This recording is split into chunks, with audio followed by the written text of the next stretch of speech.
Good morning, and thank you all for holding. Your lines will remain on a listen-only mode for the duration of today's conference. I would like to remind all parties the call is now being recorded. If you have any objections, please disconnect at this time. I would now like to turn the call over to Sue Swenson. Thank you. You may begin. Thank you very much, operator, and good morning, everybody. Welcome here to Boulder, Colorado. We were here, of course, yesterday for our committee meetings and some demonstrations by AT&T and some of our key vendors, which was a pretty exciting afternoon for all of us. Obviously, this is an important meeting because we're going to be talking about the budget and talking about a couple of other things about how we do business with FirstNet today, because that's a bit of a change since we've gone into the contract mode, and some other updates about innovation and technology, which is obviously very critical to public safety. So kind of a full agenda today, an important agenda as part of our annual events here, particularly around the budget. You know, if you listened to the meeting yesterday, I made some opening remarks, and I just would like to reiterate them today because we live in interesting times, as they say.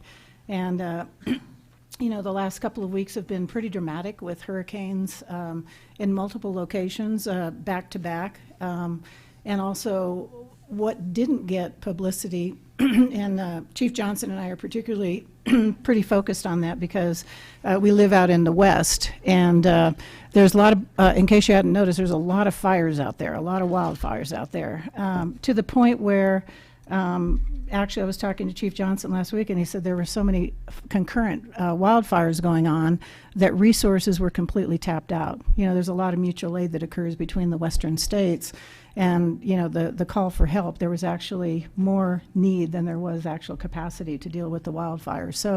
So it doesn't, it's not lost on us that what we're doing is ever so critical. I mean, we were never in doubt before.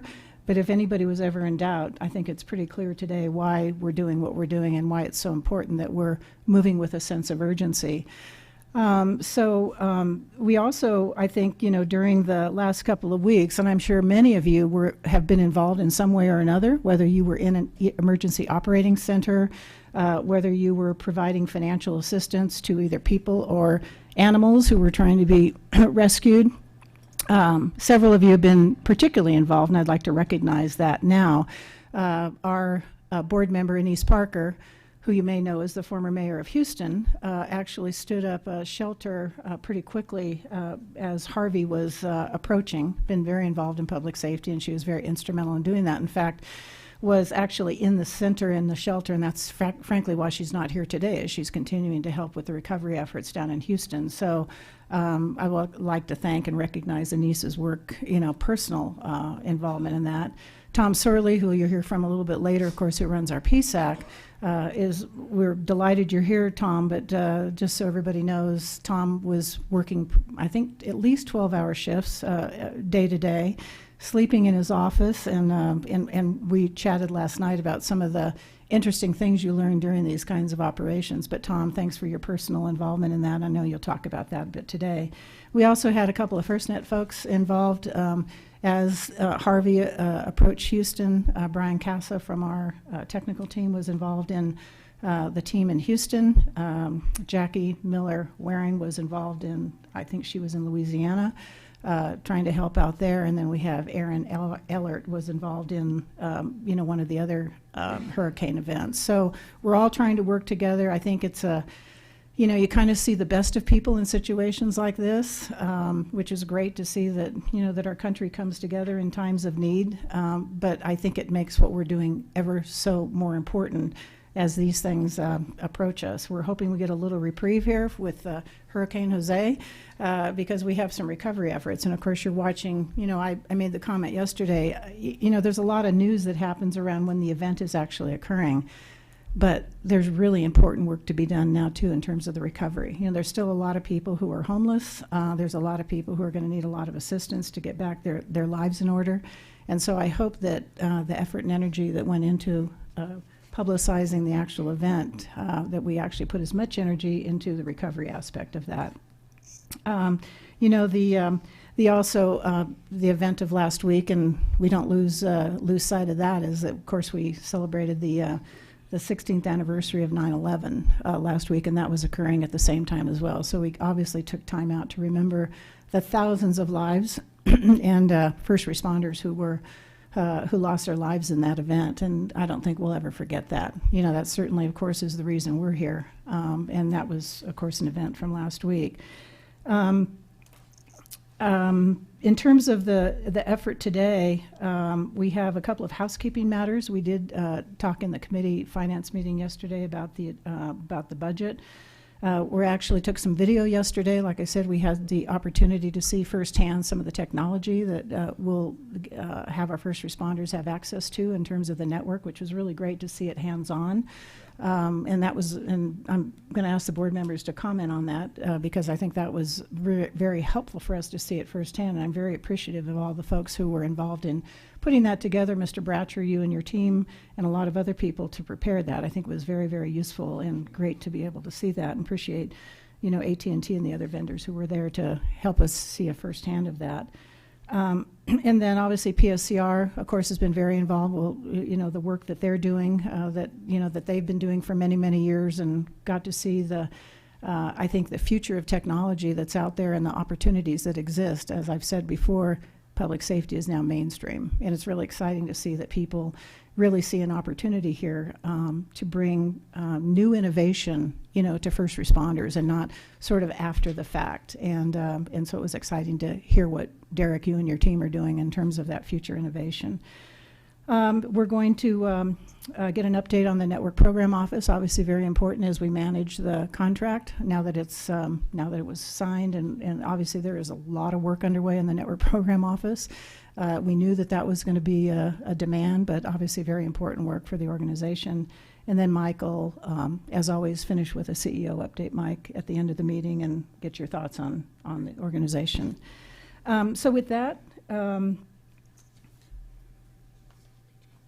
and of course TJ talking about innovation. I'm sorry, I talked about innovation. I didn't say who was going to talk about it. So TJ, you're going to talk about innovation. In terms of the next steps here, I think we need to take a roll call and then a conflicts of interest review. Or did you do that yesterday? I'll read again, just Okay. to shortly remind that for Okay. those who are on the board call, but we'll start with roll call. Sue Swinson? Here. Jeff Johnson? Here. Ed Horowitz? Here. Chris Burbank? Governor Douglas? Here. Kevin McInnes? Here. Anise Parker? Neil Cox? Here. Ed Reynolds? I'm here. Richard Stanek? Terry Takai? Kathy Kraninger? Here. That's not Kathy. Is that Rich Stanek? I'm sorry. Who was that? It wasn't Kathy. Okay, unless Kathy's voice has changed. Right. Kathy Kraninger? And then Christopher Pyhoda. Kathy stepped out of the office for 1 minute, but she is on. Okay, perfect. Thank you. Apologies. And then Chris Pyhoda. Chris Biota, present. Thank you. Thank you, Madam Chair. We have a quorum for the board. And what did you want to do about the conflicts? I'm going to just read really as quickly as I can, a very brief. We used to read the whole conflict, so we're shortening this every time. But just in advance of today's meeting, the management team has provided the board members with an agenda outlining the items to be discussed. The members were also provided with a conflicts of interest assessment, which was produced jointly by the Commerce Department of the Office of General Counsel and FirstNet's Chief Counsel. Providing these documents in advance of the board allows them to identify potential conflicts and to recuse themselves if required. We will remind board members at this time of their obligations relating to conflicts of interest and ask them to identify any recusals from deliberations or voting. In consideration of the meeting today, each member should consider his or her obligation with respect to the appropriate committee, and for some of you that might mean more than one. We are only doing one conflicts notification today for the board meeting, and with that said, if any member believes that they should recuse themselves, please so state for the record. Hearing none, Madam Chair, we may proceed. Great, thank you, Karen. I'd like to turn the agenda over to Vice Chair Johnson for a few words before we proceed with the agenda. Thank you, Madam Chair. Well, good morning and welcome to the FirstNet Board of Directors meeting. I think I want to start off, Sue, by thanking you for your insight. Between Harvey and the wildfires and, you know, the cumulative natural disasters hitting this country, Sue and I were talking on the phone, which we do daily, if not multiple times a day. And Sue's instinct was to not, at the board level, interfere with the emergencies by visiting. And I think a lot of people miss that. Their instincts is to go out and observe and to see how this organization and what we're doing could impact future responders. But Sue, I think your instincts were right on. There's a time and a place for that. And as an incident commander for the majority of my career, I can tell you, not now is my theme. We'll talk later. So I want to really express my appreciation for your instincts there. It certainly isn't showing a lack of caring. It's actually showing respect for the job we have to do. There'll be a time to go back and lessons learned and pick that up, which we will do. And I also feel very fortunate that we have Tom Sorley, who is the Deputy CIO for the City of Houston, as the chairwoman stated. But the fact that Tom is our chair of our Public Safety Advisory Committee is a real bonus. He will take these experiences that he's had in Harvey, and he will roll that right into the experience that future users will have. And the fact is, of the over 40 members of the PSAC, that's what each of them do. They each bring their disciplines and their experience, and that's a differentiator for FirstNet. We have true touch and feel, direct to public safety, where we listen and we let that experience guide the path we're taking. So, Tom, I want to thank you. Your insight is invaluable. Sometimes I wonder about your ideas. Your idea that you auction off the one shirt you wore in the EOC for 12 days. I don't know that that was the best idea you've ever had. but I do know that 12 days in the EOC is a killer. And I think this is something probably lost in the general public. And that's that, yeah, I know it's your job, and it's the job of every first responder. But the fact is, you have a family, and you have farm animals, and you have properties, and those things have to be taken care of. So my hat's always off to the responders that take care of the public first, and hopefully we've made a plan for our families and the things we care about. So, Tom, thank you for that. Also appreciate the City of Houston and the state of Texas for the sharing they've already done and the sharing they're going to do that will help FirstNet and our network partner, AT&T, learn from the experiences that they have. I just want to reflect briefly on, before I turn it over to Tom, I want to reflect briefly on some of the demonstrations yesterday. To our Chief Technology Officer, Jeff Bratcher, I was so impressed with situational awareness demonstration yesterday, and I expressed that at the time. That was the first time in my career as a fire chief or in technology and FirstNet. That was the first time I've seen a fully workable, logical demonstration of the kind of situational awareness that first responders are going to experience. It was fantastic. I wish people on the street had that today, and I can't wait for us to deliver it. So congratulations to your team and to the AT&T team for the insight that they brought to the public safety experience. That was awesome. Other than that, Madam Chair, that's all I have to say, but thank you for a few moments. Great, thank you, Jeff. And before we proceed, Tom, just need a second. We did overlook our newest board member, Admiral Ron Hewitt, who's with us today. We've known Admiral Hewitt for a number of years, been involved in FirstNet since the inception, actually. And interestingly, on 9/11, he was officially made the board member to represent Department of Homeland Security. Ron, apologize for overlooking that, and we will reflect you, obviously present at the board meeting. So welcome to the FirstNet board. Delighted to have you. Thank you very much. Tom, the floor is yours. Cool. Can everybody hear me okay? I just want to start out by saying I did have more than one shirt there, but I really like that particular shirt. And, so thank you for the kind words. Obviously, I was in a safe, dry emergency operations center when there were thousands of first responders out picking up people and saving their lives. So what I did obviously was, pales in comparison to what they did. So. And while I was sitting here this morning, I got an email that our last 2 wastewater treatment plants that were underwater are now up and fully operational. This was a huge issue for us, water plants, wastewater plants. When you have water, so much water, you think, well, it's a water plant, but it doesn't actually like flood water on top of it. So we had a lot of challenges with that, but I'm going to get into the PSAC update, but I just want to say from the outreach from all of you, many others that aren't here, I got inundated with emails and text messages. We're thinking of you. We're praying for you. It's humbling to know so many people care. So I really heartfelt appreciate that. So it's my turn for the update. So first, I want to talk about the tribal working group. We had an in-person meeting in July, and in conjunction with the Tribal Interior Budget Council meeting in Flagstaff, Arizona. It was very well attended. Kevin McGinnis, our board member, was there for almost the whole time. It was a really positive meeting.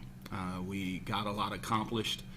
We did an overview of what the offering was.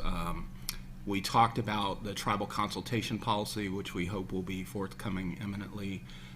We talked about potentially making some recommendations to FirstNet about ways we can streamline the rights of way issues on tribal lands, because that's a long pole in the tent as far as fielding new sites on tribal lands. So obviously the delegates in that working group have a lot of experience and wish to put forward some ideas on that. So they also have some ideas about federal agency participation in contract vehicles as it relates to the tribes. They do things a little differently, obviously, because they're sovereign nations, and the way they interact with the federal government is unique. And so they basically want to ensure that we're set up for success from the beginning. So it was a very productive, very positive meeting. During that in-person meeting, we had a chance to meet with the Navajo National Council, also the Navajo Nation leadership, the president of the Navajo Nation. We thought, I thought he would come in and spend a few minutes and go about his business. He was there basically for 2 hours, very fully engaged. It was a very, very productive meeting. We also, during the Tribal Interior Budget Council, met with their Public Safety and Justice Subcommittee. All of those things were very positive from an interaction perspective. Excuse me, I'd like to take a moment just to thank Brian Howard, our chair of the Tribal Working Group. He's been our chair for, I think, almost a year now, and he's just done an incredible job with that group. And I think it's you should know how great your 2 tribal liaison folks are. Margaret Gutierrez and Adam Geisler, FirstNet employees, are just absolutely fabulous. The tribes respect them. It's obvious when you get in a room with them that they have the respect of the members. So I think that's really great. We have a couple of upcoming meetings. One is a webinar the last week of this month. We anticipate doing working group updates. We have also our in-person meetings, working on scheduling that for the week of December 11th, possibly in Atlanta. Next year, we hope to get back on a regular basis where we'll have one of our in-person meetings will be in conjunction with the PSCR meeting. That's what our plans are. That's normally in June. And the other we hope to hold in conjunction with a board meeting, as we've done in the past, because it gives the board and the PSAC an opportunity to interact in a much fuller way. So some of the topics we're working on a series of federal working group workshops for regional federal entities. The first one we anticipate being in El Paso Our chair of that working group just stood up a new facility there, and so we're thinking of having that workshop there. Don't have the timeline yet on that. We have two of the, I think, 6 or 8 past PSAC task team work product briefings with AT&T scheduled. So basically, I've described this in the past as this is what we meant by that session. So we also, it's going to be bi-directional. So AT&T will be able to enlighten us on how they use those recommendations or what parts of their deployment address those recommendations.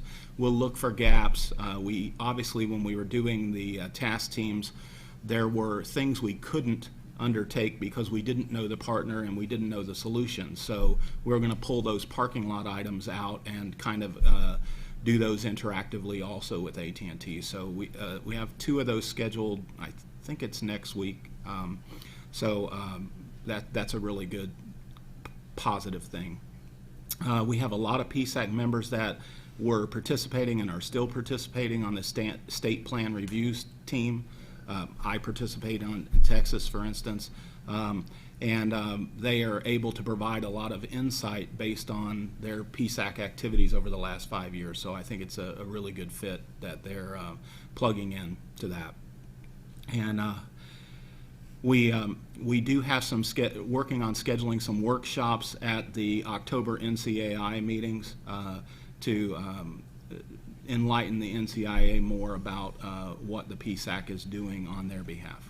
So, and that I think concludes my update. So. Tom, could I just ask a couple of questions, if Absolutely. you don't mind? On the tribal working group, really appreciate the work, Kevin, that you've done with that, and it's great to hear that things are going well. As you think about now that we have a contract, what do you envision for, the types of activities that we would be involved in? Just a continuation of kind of education, engagement, or have you had an opportunity to talk about that? I'll let Tom fill in the details, but I think that the biggest challenge ahead of us right now is also a biggest opportunity, and that is getting past the opt-in decisions and the governor's decisions, because it brings us to a point that we've been looking forward to where we can actually do some of the types of consultation that the tribes have wanted us to do, and that's nation to nation, essentially. And so our hands were tied a bit by our legislation up until this time. Now that we are moving forward and able to do that, we have a consultation policy that is virtually here, and that will come just at the right moment. And then as far as how we consult and on what we consult beyond the right-of-way issues, will be a partner effort with our partner. And we haven't had real extensive discussions on that as yet. Okay. So I would agree with everything Kevin said and say that we're just getting ready to undertake a new tasking to identify those things that the tribal working group can do to help us interact better with the tribes. Okay. So we haven't actually set up that tasking yet, but I'm in receipt of it from Rich, and we're going to be working on that. So I think that's really important. The other thing I would say is, because we have a limited staff, we basically have 2 outreach folks for 500 and something tribes, and when we start doing more nation-to-nation consulting, we most likely will need to look at resource constraints and how do we do that? Do we augment AT&T? Just how do we do that? I think that's one of the things that FirstNet's staff has to kind of figure out, working with AT&T. Do Margaret and Adam become more of the coordinators where AT&T staff is out there, boots on the ground, or some combination thereof? I'm not sure how that's going to work, but I just know when we really do get into nation-to-nation consultation, the tribes are going to expect a heightened level of interaction, and it just seems like that would be difficult with only 2 people. Okay. No, that's good to know. Any other questions from anybody? Go ahead, Kevin. Yeah, I would also add, I did attend a tribal meeting in California recently, and there were AT&T's tribal staff there, So, they do obviously have an operation going, and it's just a matter of putting those pieces together. Yep. Okay, good. That's great. And then on the parking lot items out of the previous work, because we didn't know who the partner was, I guess you're envisioning taking all that from the parking lot and boiling that down to another set of priorities, I guess, and then taking that on. I'm just curious how you're envisioning going forward with that. So some of the we couldn't make recommendations on things. Right. So pulling them out and basically reviewing those items, they may end up being, oh, we've got that handled in this Okay. this thing, Okay. so we don't need to worry about it. Okay. Or it may be, hey, we need to do some more work in conjunction with AT&T to better define those items now that we know the technology solutions. Sure. So I think it's a combination of possible outcomes Okay. based on the interaction with AT&T. That's why it's so important that we do this, Right. because we need to identify the appropriate way forward, and it may be that it's handled and we don't need to do anything. Correct. Wouldn't that be nice? It would be, but it's probably not, I don't think not the that's case. going to happen, probably. Hopefully, it's a longer list than the list of things left to open. But I really appreciate the fact that we're going back on those open items and not just leaving them hanging. So that's great. Any other questions or comments from the board on PSAC? Thank you, Tom. Thank you. Appreciate it. We're going to have some condensed committee reports today. We went pretty thorough yesterday on the committee reports. And I don't know, Governor, if you want to make any introductory comments for Kim's work. We've been, as you know, more than anybody, spending quite a bit of time on the FY18 budget, which is really important because obviously it sets the parameters for the work we're doing. But do you want to make any opening comments before Kim? Very briefly, Madam Chair, thanks. We did cover a lot of ground yesterday. We talked about the progress during fiscal 2017 that's about to end in a couple of weeks. Some of our accomplishments there under Kim's leadership at our CFO office. It's a time of transition in a way for our budget because in the past we had a single revenue source, a large allocation from the proceeds of the Spectrum auction, and now we're getting into a time when we'll begin to receive payments for the operation of the network. And Kim's challenge as we get into 2018 is to make sure that we match our revenues with our expenditures and stay on the right side of the ledger. And she's been able to present a budget working with Mike and the entire management team that is restrained, less than we've been spending during the current fiscal year, but one that I think is sufficient to meet our needs going forward. So, Kim, why don't you take it away and give us a few details. And again, thanks so much for your leadership at this time of transition in our financial operations. Thank you, Governor Douglas. And I have to thank my team because without the CFO staff and the collaboration with all the business units, I wouldn't be here presenting you with such a solid budget for fiscal year 18. They're just glad that it's over. Yes, they are. Now comes execution. So to begin our FY18 budget request, just wanted to let you know that this budget really focuses on innovation, customer services, and operations. And this year's budget request is a total of $73.5 million. This actually represents a 13% decrease from our fiscal year 17 budget of $84.6 million. So we're very proud that we were able to streamline and reduce our budget request this fiscal year, knowing we're moving forward with such great things that we have planned for this fiscal year. These reductions were actually based on 3 key items. First being that we streamlined processes. Now that we're in our post-award environment, we really looked at all of our processes, made sure we weren't duplicating processes, and just found ways to streamline our efforts across the board. We also focused on improved resource optimization, making sure that every dollar is utilized most wisely, and also looking at the skills and assets that we actually have internally to FirstNet to utilize that expertise in other areas. And we also are reducing our reliance on contractors and focusing on more full-time staff. We are just at that point where we really know more about this fiscal year and where we're headed. So we appreciate all the work our contractors have done getting us to this point.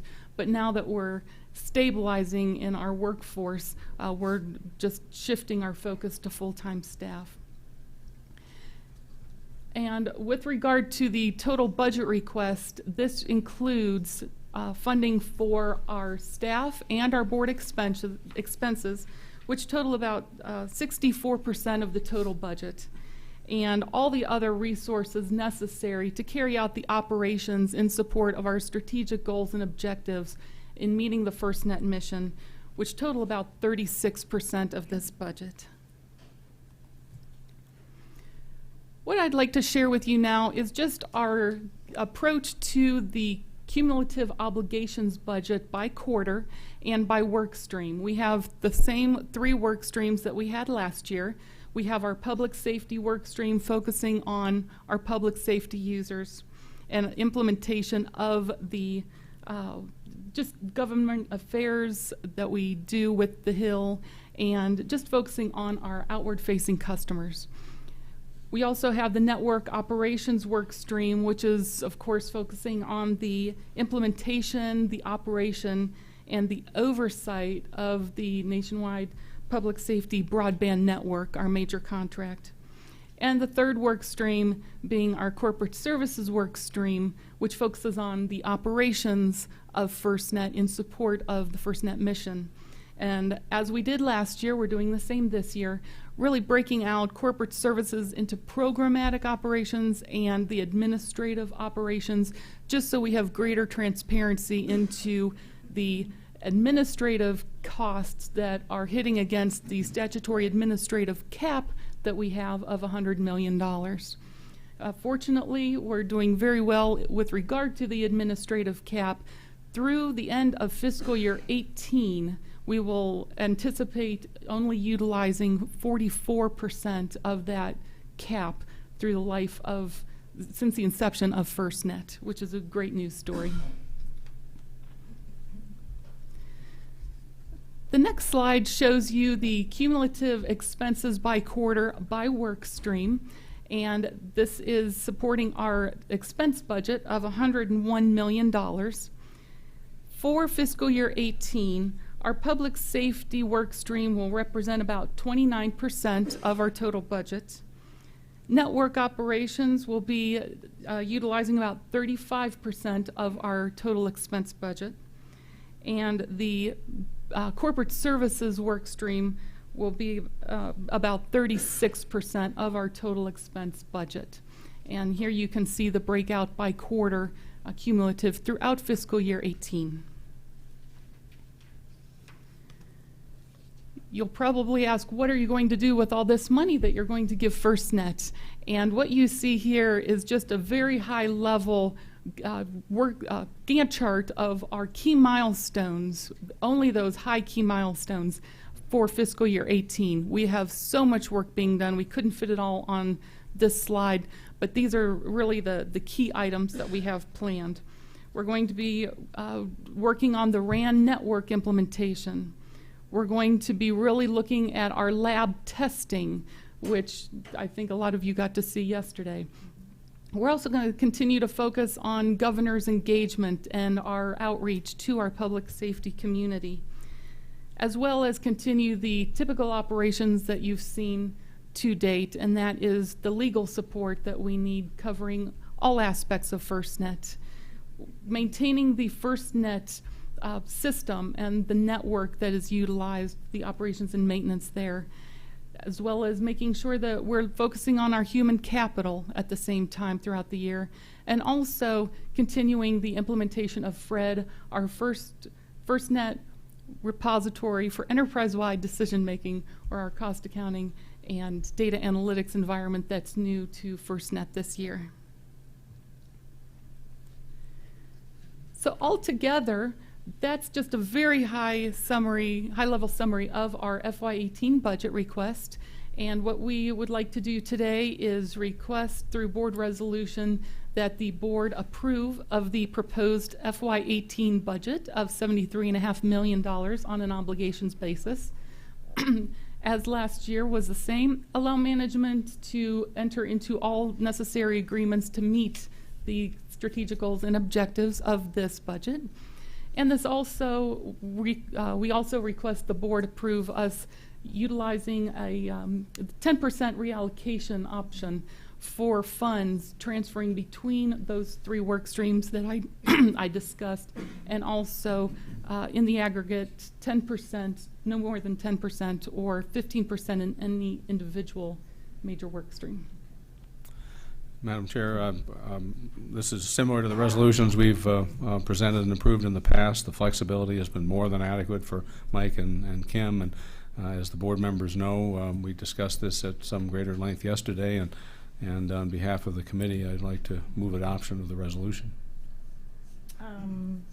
Are there any questions for Kim before we proceed with the recommendation? I mean, we've been pretty exhaustive in our efforts to date, which I think is important. I mean, I think it's important for everybody to know that, you know, it's not just a matter of coming here and saying yes. I mean, Kim knows very well that we've asked a lot of questions, a lot of follow-up, and I think we continue the rigor around the budget planning that we have since the beginning. We're very concerned about obviously spending only what we need to do to achieve the objectives, and so we want to make sure that the rigor is there. I think I'll have the secretary read the operative language of it. We'll entertain a motion, then obviously open it up for any further discussion before we vote. So Karen, would you read the operative language on the resolution, please? Great. And this is Board Resolution 86 for fiscal year 2018 budget.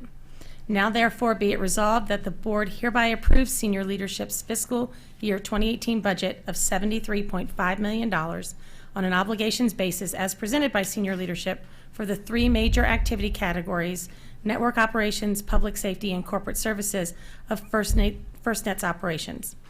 Be it further resolved that the board authorizes senior leadership to enter into the necessary agreements to meet the FY 2018 FirstNet workstream milestones.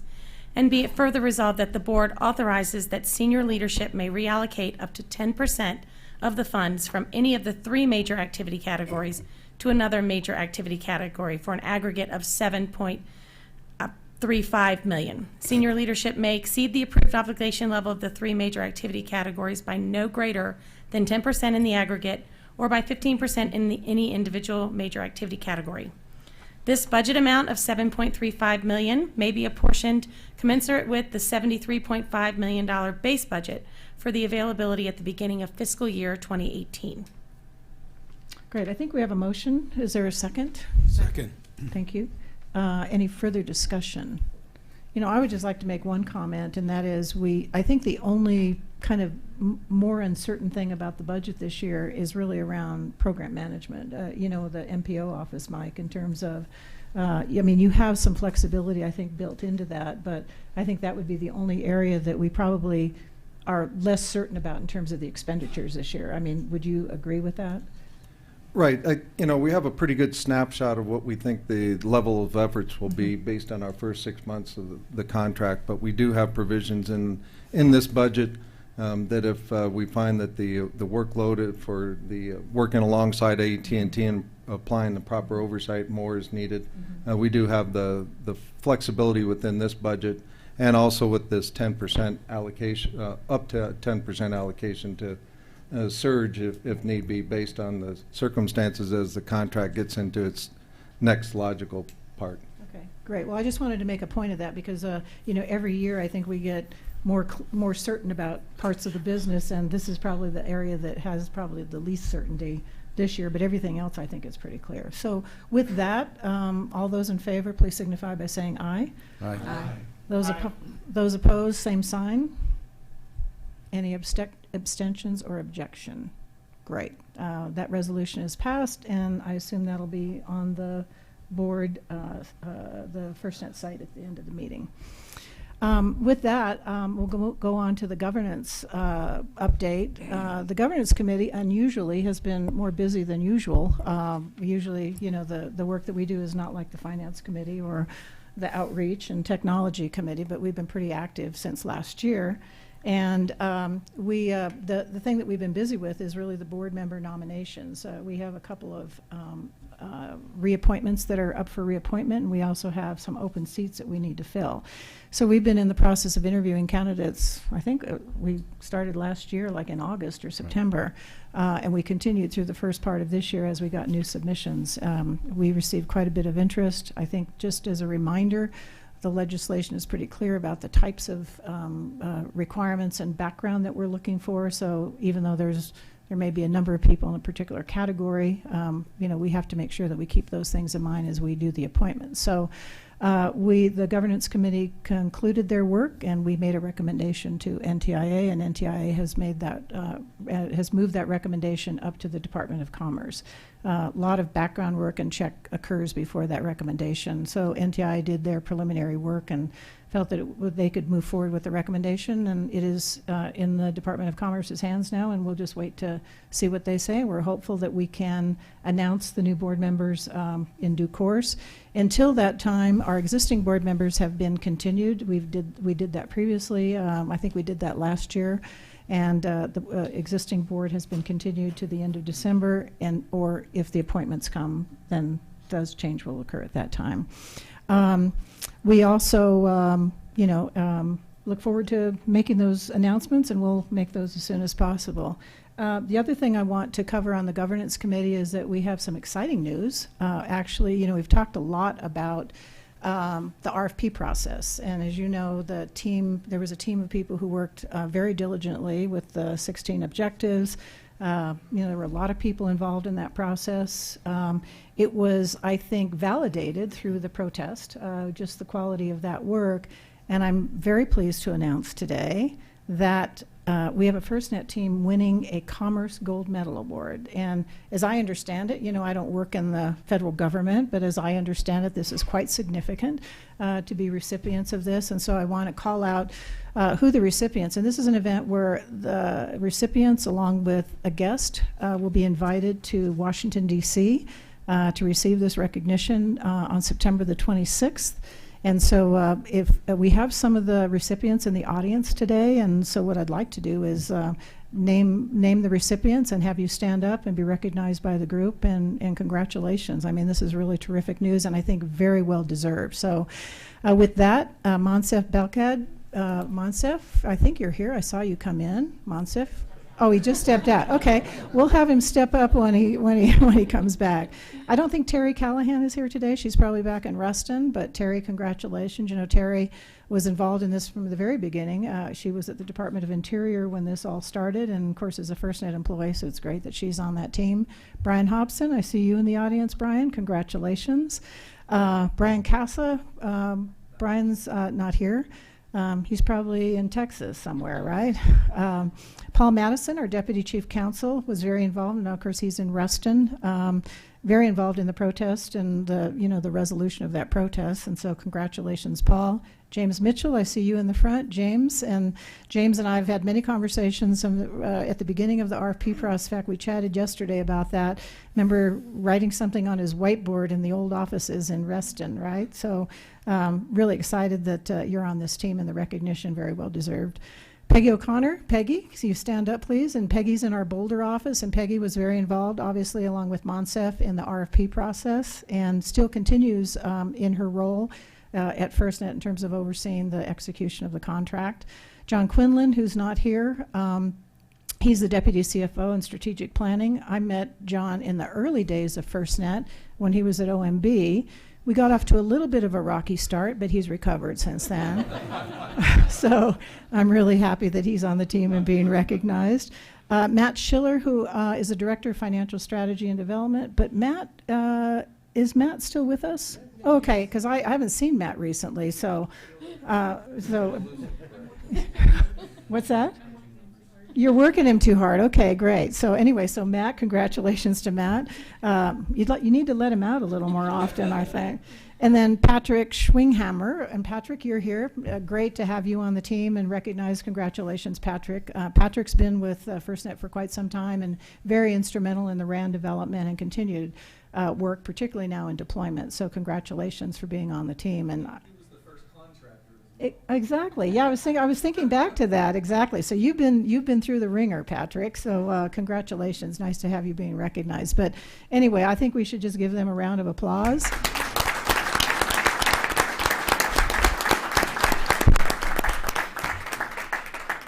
We want pictures from the event, and I hope you have a good time when you go back. And for those of you who would be traveling, and I'm sure it's a great event and a great honor. So congratulations. We also would like to just take a moment today to congratulate Kevin McGinnis. Recently, he was the recipient of a NIPSTIC award. And actually the highest award that NIPSTIC gives, which is the Richard DeMello. Now, I don't know much about Richard DeMello. I did a little research on it. But Kevin, do you want to talk about that a little bit? I mean, you're being recognized for obviously your strategic vision, your input, your involvement.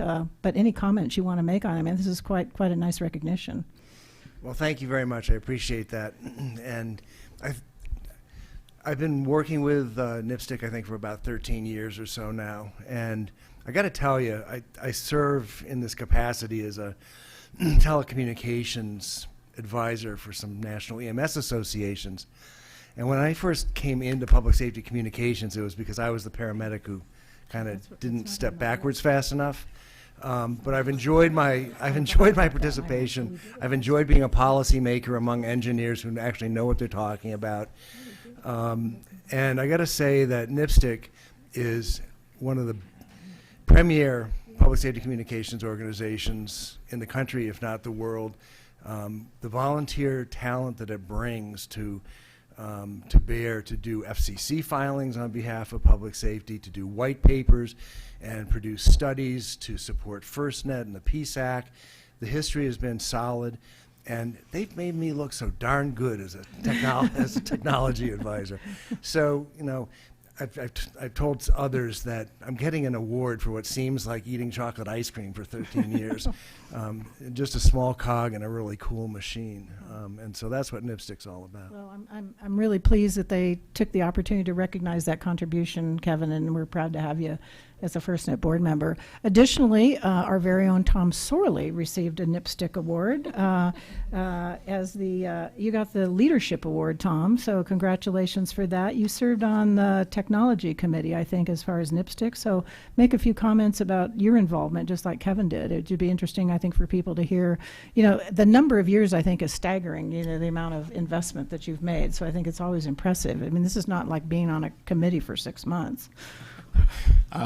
I've been working with NIPSTIC for about 20 years, and I chaired the technology committee for the last 10 years. And it's been like Kevin said, you go to these meetings with a lot of really smart people, and first you feel kind of dumb, and then you come up with something that says, hey, that really won't work, and they're like, why?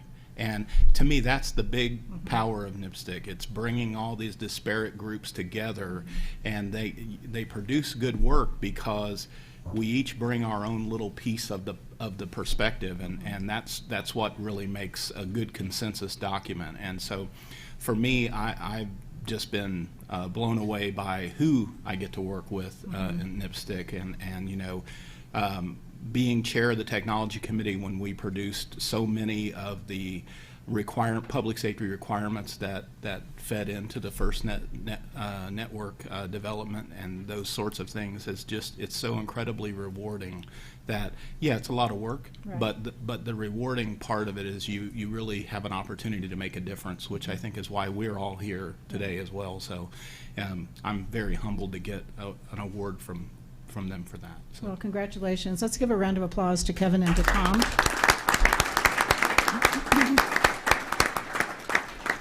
So that's great. We're, I think, up to the consultation outreach. Chief Johnson, any comments before Rich gives us a little summary of the committee meeting? Just a couple. Rich, I just want to thank you and the team and the entire team for the outreach efforts. The level of communication has met every expectation we could have hoped for, and I think no one could say they didn't know. And I'm really proud of you for that, and I welcome your report. Thank you. Thank you, Chief Johnson. Is this on? Hello, hello. Thank you, Chief. Thank you, members of the board. As we talked about yesterday, we've been very busy As I mentioned yesterday, as of the June board meeting, we had just released the state plan for review by the states.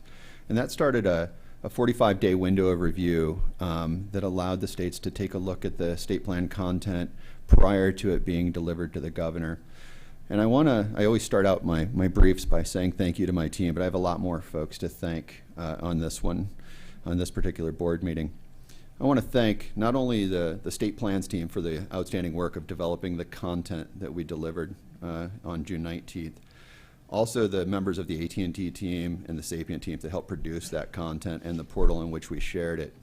I also want to thank the states who took the time and had the structure in which to review it in a timely fashion. They did a tremendous amount of work, both at the state and tribal level and in each state, to do a thoughtful review and provide us the feedback that was provided on August 4th. And we received feedback from every state and territory on that content, either formally through the process we put forth or informally through the consultation that we executed. So it was a really invaluable tool for us to do what we're doing now, which is going through all those comments and review elements and actually modifying the portal and the content to be more reflective of the value proposition, as well as making sure states have the clearest vision of what we're going to deliver. We're in the process of executing that and making that official plan available as early as September 19th. We have a couple of things that we're doing. We need to finalize those comments, get them through the legal review process, as well as include that funding level determination as required by the Act. With that funding level determination being developed by NTIA, will officially kick off that 90-day window, and that will take us through that December timeframe in which the governor's decision is required. But the team worked very hard to make sure that value proposition was delivered properly and that the states saw the depth and breadth of the service we were offering them. And I think nothing can be more evident than the results that we've received. We have over 2/3 of the states already committed to the FirstNet deployment of the network.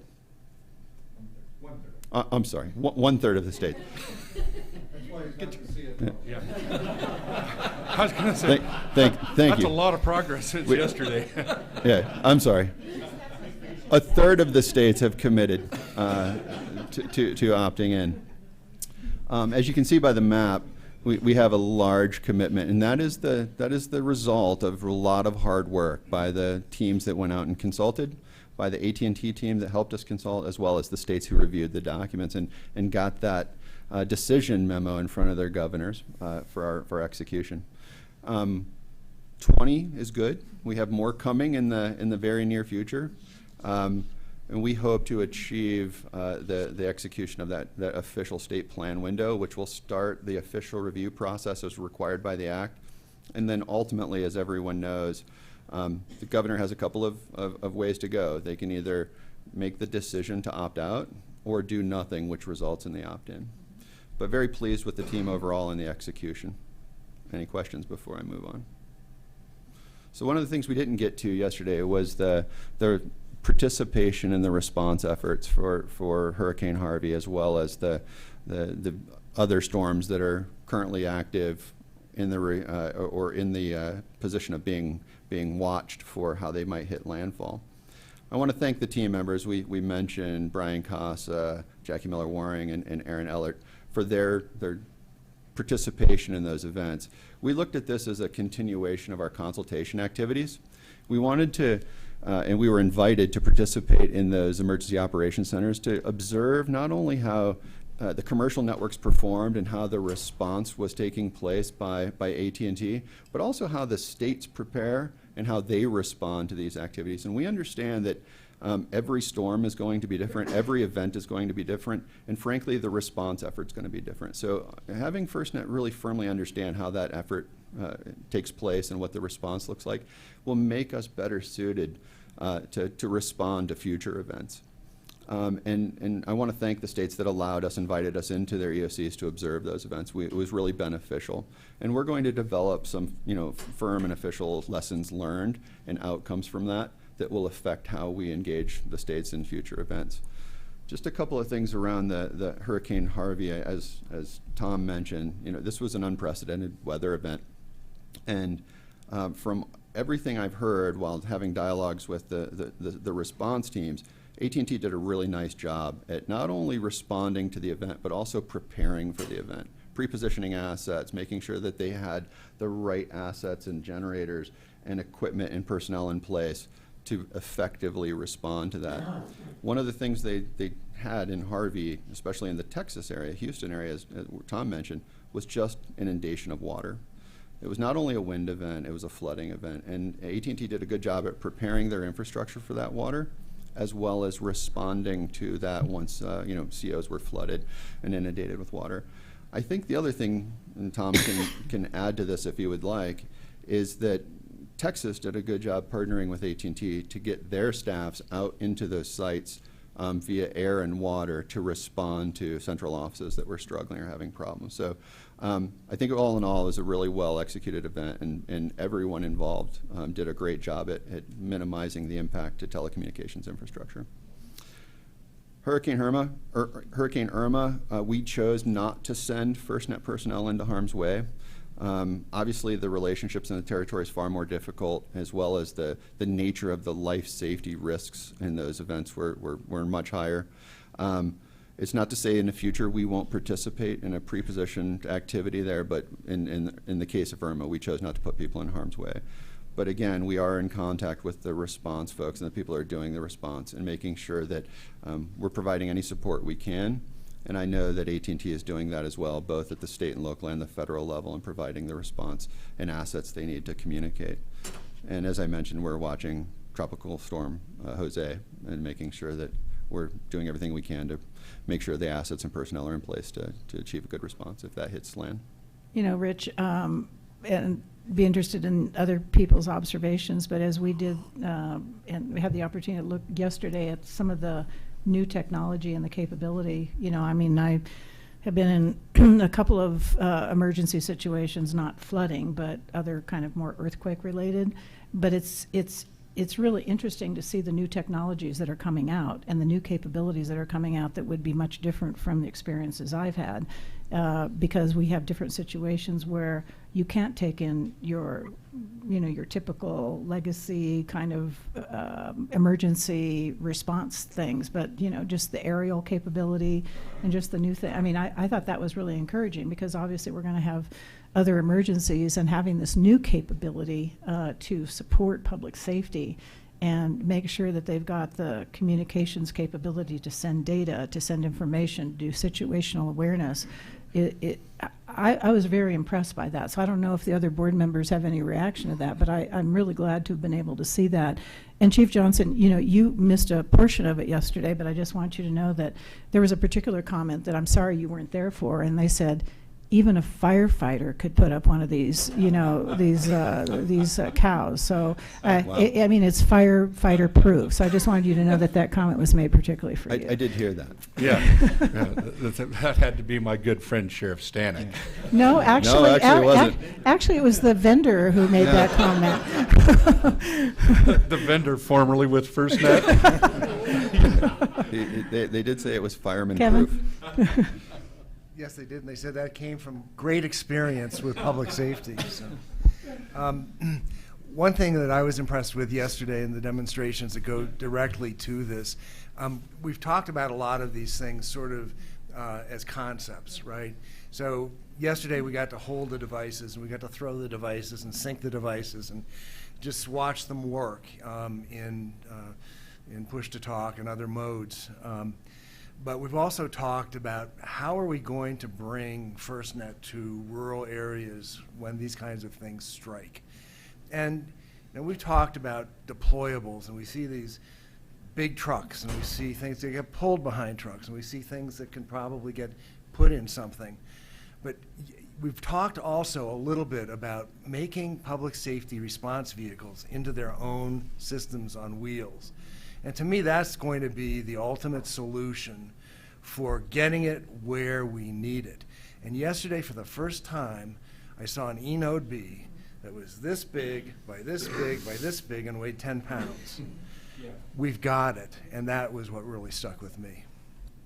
I think one of the things that, as Rich mentioned, this was just a continuation of our consultation, and that's what we're going to be doing for years to come. We certainly don't profess, just like, although we have people that have probably spent hours and days and months in EOCs, we're in an observation mode to figure out how we can now better tie into and support public safety and the first responders, how we can better tie into the rest of the federal response. We will be developing after action and working with our federal partners to figure out where we can support and tie off to make it even that much more effective for public safety. So I thought it was unfortunate these events happened, but we did have people that happened to be right there in those locations where we could get some lessons learned. Just like with the other public safety components, we're trying to anticipate what public safety needs, but we need to hear from and watch and learn from them. Yeah, the goal is to really achieve that ground truth, as Chief Johnson said yesterday, the truth point for what response looks like and what the needs are. And I think that will help us make better decisions as we make future decisions around planning, investments, and response. Yeah, I'd like to add just additional comment. Kevin made me think of something else seeing yesterday is, we think about, and people are used to hearing about apps and different things, but it was really how those things are going to be integrated and information delivered to public safety in a way that's good for the people who are actually day to day. And it's that I think that's going to make the difference here for public safety. It's that, instead of, a piece over here and a piece over here, it's, there's been a real effort, and it was evidenced yesterday, how those pieces are coming together in an integrated fashion instead of in all these disparate parts, leaving it up to public safety to figure out. We're talking about actually doing that for them. And I was to your comment, just seeing the work that had been done, it was very encouraging, because it not only shows what's available today, but I think as we see more of that, it is stimulating more innovation for things that, as people start to use this, they're going to think of all different ways to use this, going forward. So that was really nice to see that integration. And, not everyone's willing to do that. I mean, I think that's really important to understand. That's true. I think in addition to the response piece that we're talking about, and Kevin, I'm with you, that E-Node B on a fire engine, that's magic, right?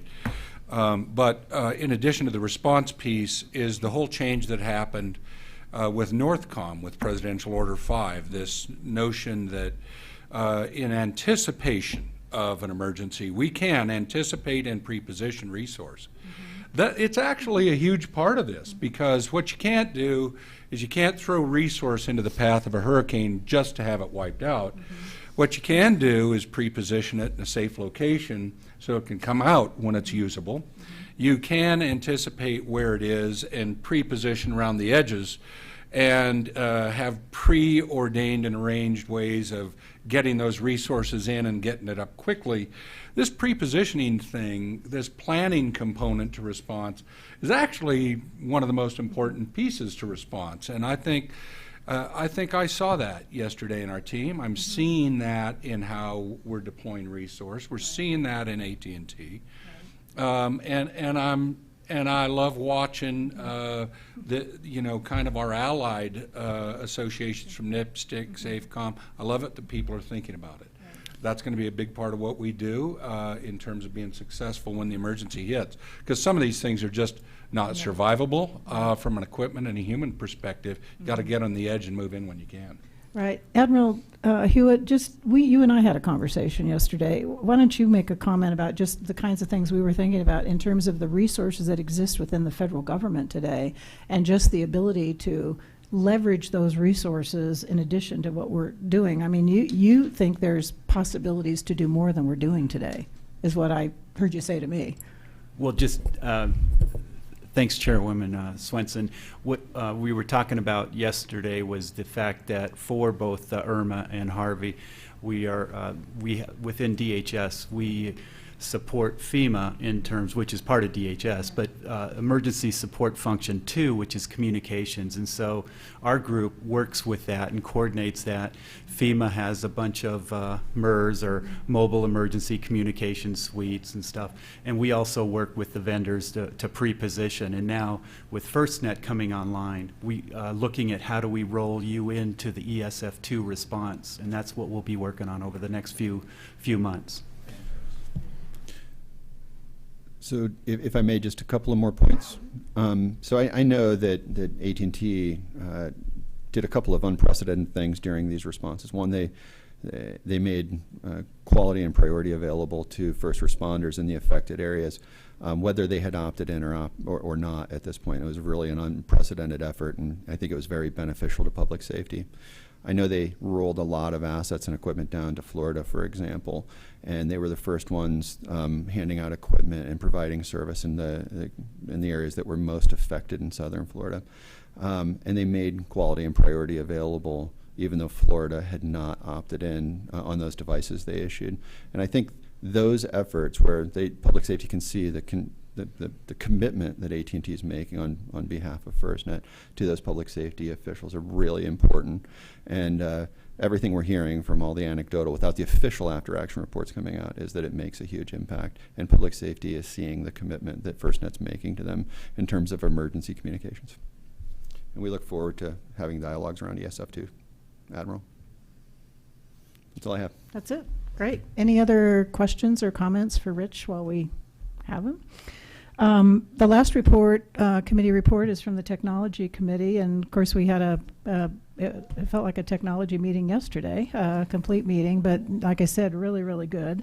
And like I said, we had Derek Orr from PSCR there, talking about, for those of you who were at the PSCR meeting in June in San Antonio, I think it was in San Antonio, some pretty exciting stuff there in terms of the grants, the awards that they're giving out, in terms of really stimulating innovation, in the public safety arena. So exciting to see, Derek, what's happening in that area, and also meet with some of the folks that, are involved in that. Like we said, people are really excited about public safety and the future there. But Neil, any comments before we get started with our CTO? Yes, Madam Chair, just a couple of comments. First of all, I'd like to thank Jeff and his team for putting together yesterday afternoon. It was really a pleasure to see the lab come to life, and with our partners and other vendors and the PSCR there. It was really a pleasure to see it come to life. And second, I'd like to also thank my fellow board members and committee members for spending the time with us yesterday afternoon to see this technology in action. And it kind of reminded me something, Madam Chair, of our comment when we were driving from the airport to the restaurant and the hotel. And I think there was a comment made in the car, how did we ever find our way around without GPS? And to the point where we were going pinpointing, seeing the picture of the building, everything was at our fingertips. And I think you're going to see the same thing with public safety. 5 years from now, they're going to say, how did we ever do our job without FirstNet? And that's going to happen. I think yesterday was a peek into the future and what that will do. And with that, I won't talk anymore. I'll turn it over to our CTO, Jeff Ratchert, and I'm looking forward to seeing the video today. Great. Well, thank you, Madam Chair. Thank you, Mr. Chairman. Thank you, board members. I want to start off by thanking the team that helped pull that off yesterday, and that team's much bigger than just the FirstNet staff. Coming out of the June board meeting, I got on a call and challenged the AT&T teams, our teams. Let's set the bar high for this in-person technology committee demos with the technology that's available today and what's going to be coming in the future on FirstNet. They far exceeded that bar. The bad news is they've got to keep exceeding that bar, so setting it high is going to go higher next time. So again, my thanks to all the teams that participated, lots of planning and effort that went into what you saw yesterday. And Sue, as you mentioned to me previously, there's a lot of minor details that never get talked about, but all of that was done and handled very professionally by the team. And there was, I didn't hear anyone say no to anything, and we threw some crazy ideas on the table. They pulled it off, and I think you saw that yesterday with the demonstrations. So again, thanks to that team. as we've talked about in my previous updates, I usually lead off with our network standards focused with 3GPP and things we're doing. I'm going to flip that for this update. I think Sheriff Stanek said it yesterday, the network's on its way. We know that's coming. What's going to be our bigger areas going forward? And that's really one of the drivers that created FirstNet is the need for interoperable communications among public safety users. But we've got to start thinking bigger than voice. The broadband data network is going to bring a huge opportunity for those applications and mapping and GPS and sharing of information across public safety agencies and users. And this is the next big challenge in our mind that we've been working with our teams at AT&T as well on the application side of this. We've got the standards for the network through 3GPP, but we firmly believe we've got to continue and start making concerted efforts to drive the standards for the applications community as well and drive those economies of scale, improving the user experience, minimizing the interoperability challenges. So what we've put together, you see on the slide here, is 4 pillars that we've consolidated on how we're going to have a strategy for driving those application standards. We have the technical side. Technical work's absolutely necessary, but those are insufficient just to drive the standards. There's a lot of standards that are on paper today that are never actually implemented anywhere in hardware or software. We have to also leverage the marketing, creating those strategies for development, use of the apps that employ the standards, lower those barriers to entry. I shared some of the stories yesterday. We've been contacted by firefighters that are creating their own apps now. How can I get this into FirstNet and start using that? We want to start driving that towards standards-based solutions as well. And then the legislative, driving those grant programs for public safety to be able to encourage and require the use of standards for applications and data sharing capabilities that they'll be using. And last but definitely not least is our stakeholder involvement, including our Public Safety Advisory Committee, the NIPSTIC, APCO, all the organizations that are very active in this space want to continue and help support us in driving this for the standards. AT&T is our partner for the networks, fully committed to this as well. Academia and some of the associations and the federal partners that need standards as well for their mission critical duties. Again, we're going to deliver an open, standards-based, innovative applications ecosystem for creating these public safety applications and solutions. We welcome all vendors and solution providers to the ecosystem that can benefit public safety, because that's what we're here to drive on behalf of public safety. Some of the focus areas that we're leveraging, and hats off to the team. I thought they did a great job of tying this to our actual logo, the FirstNet logo, and the 4 key primary areas that we focus on at FirstNet with the law enforcement, fire, EMS, and the emergency management and public safety communications disciplines. And there's some examples here. I won't go through all of those, but ones that were focused for those key disciplines in driving these application standards. The box you see on the left are some of the base technologies that we feel are cross-cutting across all the different applications. The location capability, information exchange, that situational awareness that Chief Johnson saw and is impressed with how that will change the public safety operations in the future.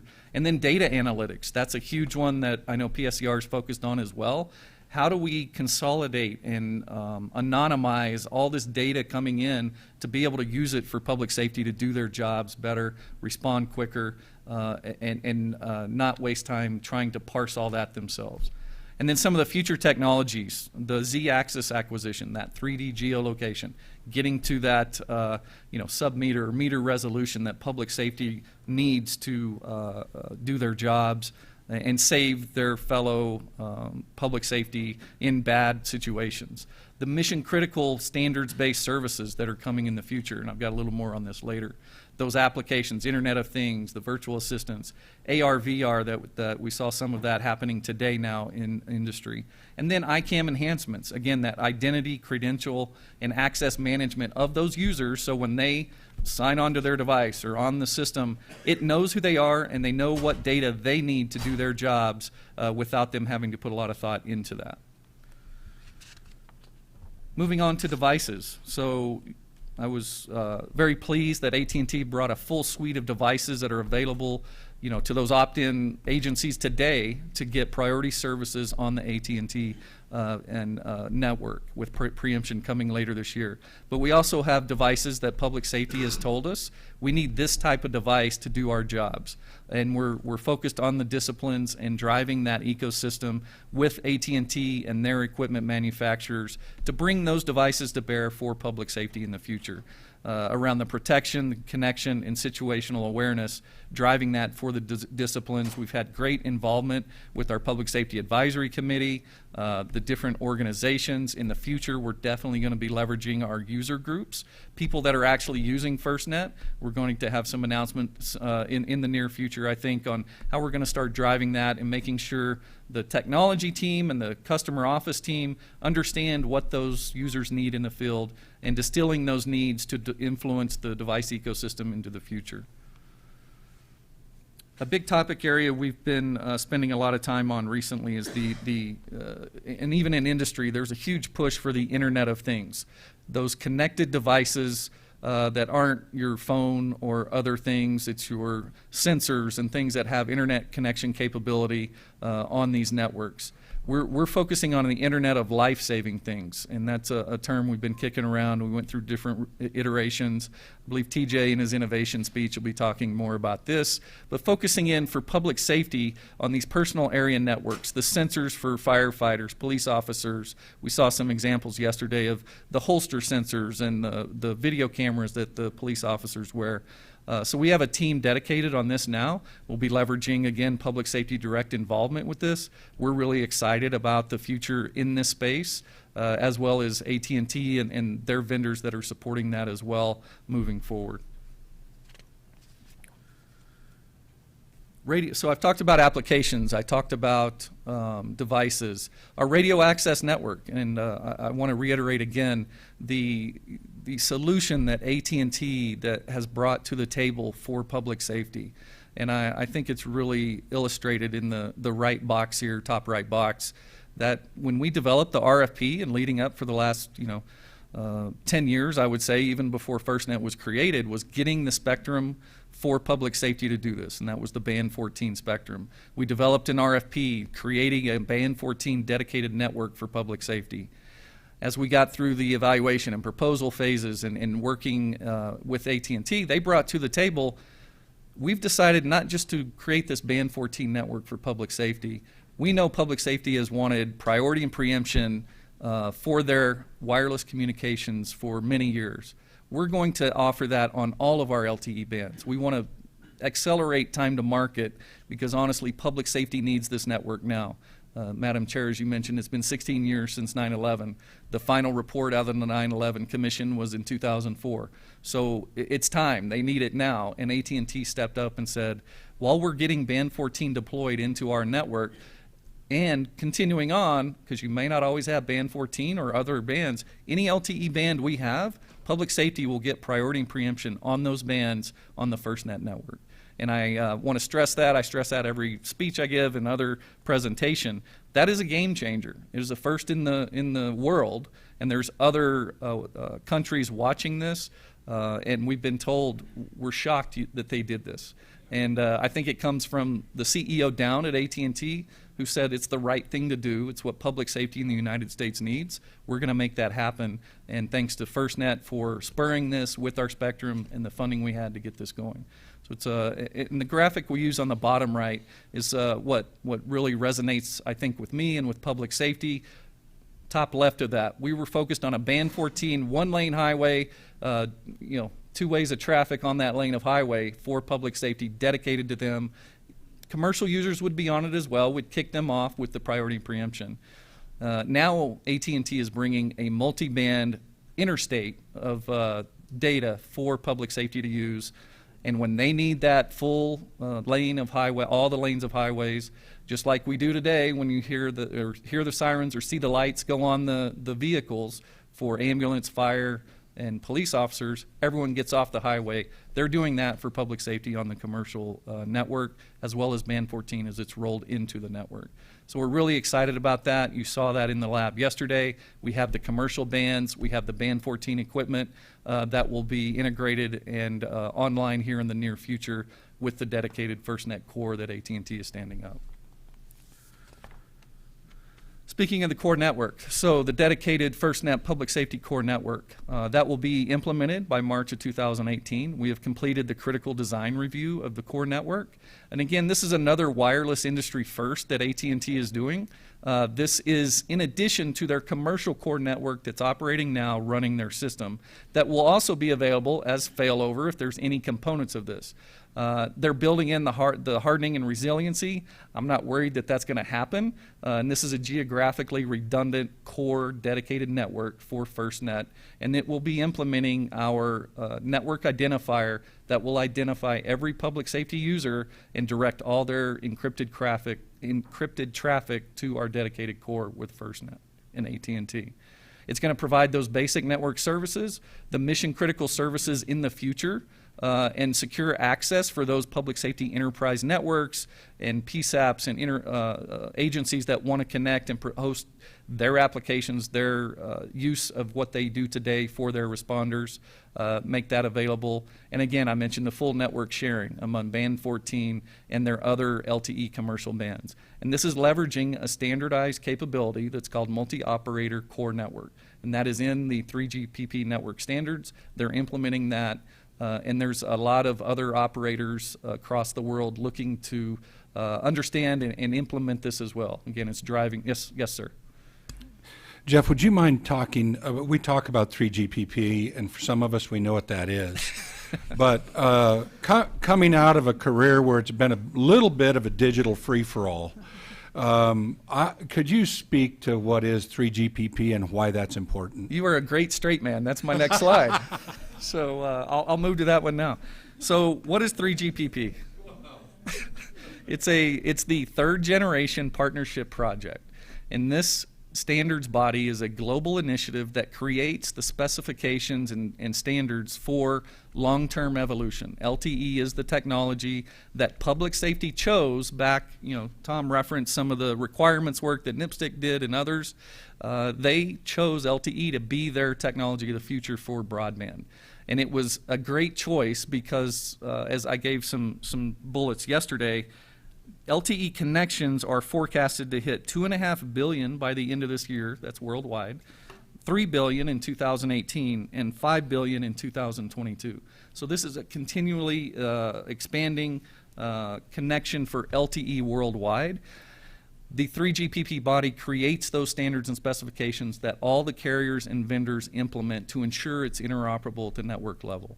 And this is a huge effort. I've got teams in Japan this week, along with AT&T. We've got a great partnership with their standards team now, post-award, that are focused on the public safety requirements into this body. And we're talking thousands of participants in all the different committees that make up 3GPP. The meetings going on this week in Japan are what's called the plenary meetings. It's where all the working groups roll up and get approval for their future work. And I'll mention they're focused on 5G now as well, and we're there making sure that public safety requirements and needs aren't left behind in this group moving forward. And I led off the presentation talking about applications. Again, 3GPP is focused on that network interoperability, the network that we're building. They are now also based in leveraging the mission critical core functionality within the network that the applications developers will be able to take advantage of in the future as those standards are finalized. We talked about mission critical push to talk, mission critical video, mission critical data that are now being worked on heavily within the committees. And it's not just for the U.S. and FirstNet. We're talking worldwide. There's over 15 to 16 different countries now that are focused on developing or implementing or building a dedicated LTE networks for their public safety users, following the lead that the United States has taken in developing this for our public safety users. So again, I can't stress enough how when we're talking 5 billion connections, there's a huge commercial drive with this technology. Public safety is at the same table now, getting their requirements into this huge effort The vendors, the carriers are all focused on this. They created a special architecture group focused on public safety within 3GPP to do this moving forward. And God bless the people who attend these meetings, because Absolutely. because you talk about unsung heroes. I don't know how many people in the audience have ever attended a standards meeting. When I hear the word plenary, it's like, oh, you know. I mean, these are I've been to some, and they are exhausting. I mean, this is very important work, and having public safety at this table is critical. But God bless the people who do it. Absolutely. And you know, I'll get the call from Mike every now and then. He's like, what are they doing? What trust are me, they having Mike. fun out there? And I'm like, No. no. I mean, they're 14 to 15 No. hour days minimum Yeah, with, yeah. with thousands of people. And again, there's other companies in there that don't think public safety deserves this level of attention. Yeah. And we're there to make sure it does. Right. And we're very happy with a lot of the support with AT&T and their vendors and others that are focused on public safety, helping push this forward globally. Yeah, this is a forum that if you're not there, you're going to get left behind, and there's billions of dollars at stake in these meetings. So, I mean, to have public safety there, I think is pretty significant. So, please thank your people who do that, and please thank the AT&T people. Absolutely. And I'll give a little more flavor. They rotate the country, you know, for these meetings quarterly, and sometimes they're in nice places, sometimes not so nice, with 20 plus hour flights to get there on government travel, as you're all aware of. So, exactly. So hats off to the team that do that, and they're really committed in helping drive the public safety input and what they need in these standards to make them happen. I'm going to talk quickly. I tried to get Derek to come up and speak, but he's shy, so he's going to stay in the audience. We also heard yesterday from the grant program, the $300 million that was set aside as part of the legislation that created FirstNet as well. I can't say enough with what Derek and the team have done to kick that off, driving public safety's needs into this. They released the federal funding opportunity for that in 2016, late 2016. They've made some initial grants for these areas. And again, to remind the board and those listening, the focus areas for these are mission critical voice, location-based services, the analytics, data analytics, that demand model, prototyping platforms, and resilient systems. So great progress on that moving forward. That grant round received over 162 applications in June. They announced at their conference in San Antonio that we referenced earlier. They made awards to 33 grant recipients, totaling more than $36 million for this first round. And this shows the breakout of those grants and where they're located. And it's across industry, academia, and even public safety institutions that are focused on public safety and those organizations for them. So I think it's fantastic. You'll see much more out of the Derek and his team coming in the future, and very excited for what they're doing and leveraging those R&D dollars that honestly FirstNet doesn't have to put out of our budget. Mike and Kim will be happy about that for R&D because it was already in the legislation, and Derek's driving that for that. Quick update on the next conference. So they announced their next conference will be in San Diego, June 5th through 8th. Back in your backyard, Sue, so I think you'll be happy with that.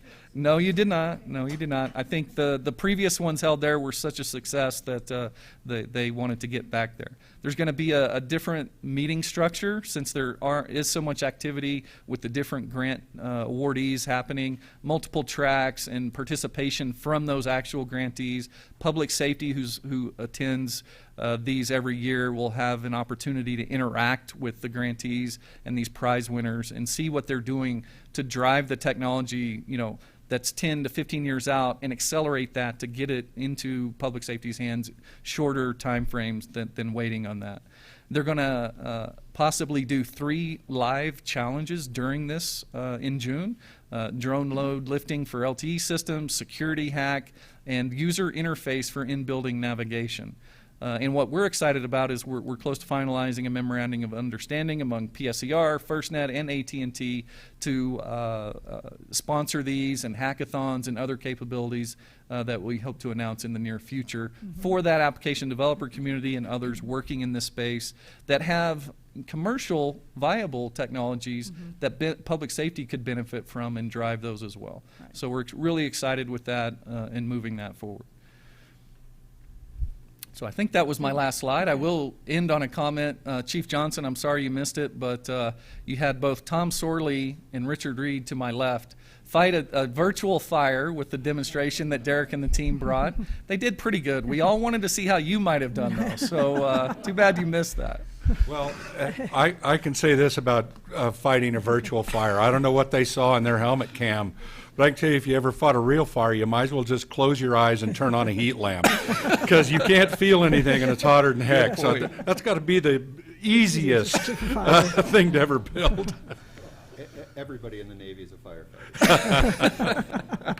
Hey, Jeff, just a comment, and I'd be interested in other people's comments, but one of the things that struck me yesterday is it's great that we have, and TJ will talk a little bit about innovation and everything that's coming, but it's a lot coming at people who are going to be using this technology. So one, I think as we think about whether it's application or situational awareness, how do we make this very usable for the person who has to use it? And then secondly, a couple of us had the conversation yesterday that I think from a public safety perspective, there are going to be some jobs that are going to need to be created to actually be able to manage all of this that enables the end user. So I think from a public safety perspective, and I don't know if that's something that PSAC might look at or something, but I think you're going to need some what I call jet jockeys around data analysis. So I don't know. What do you think?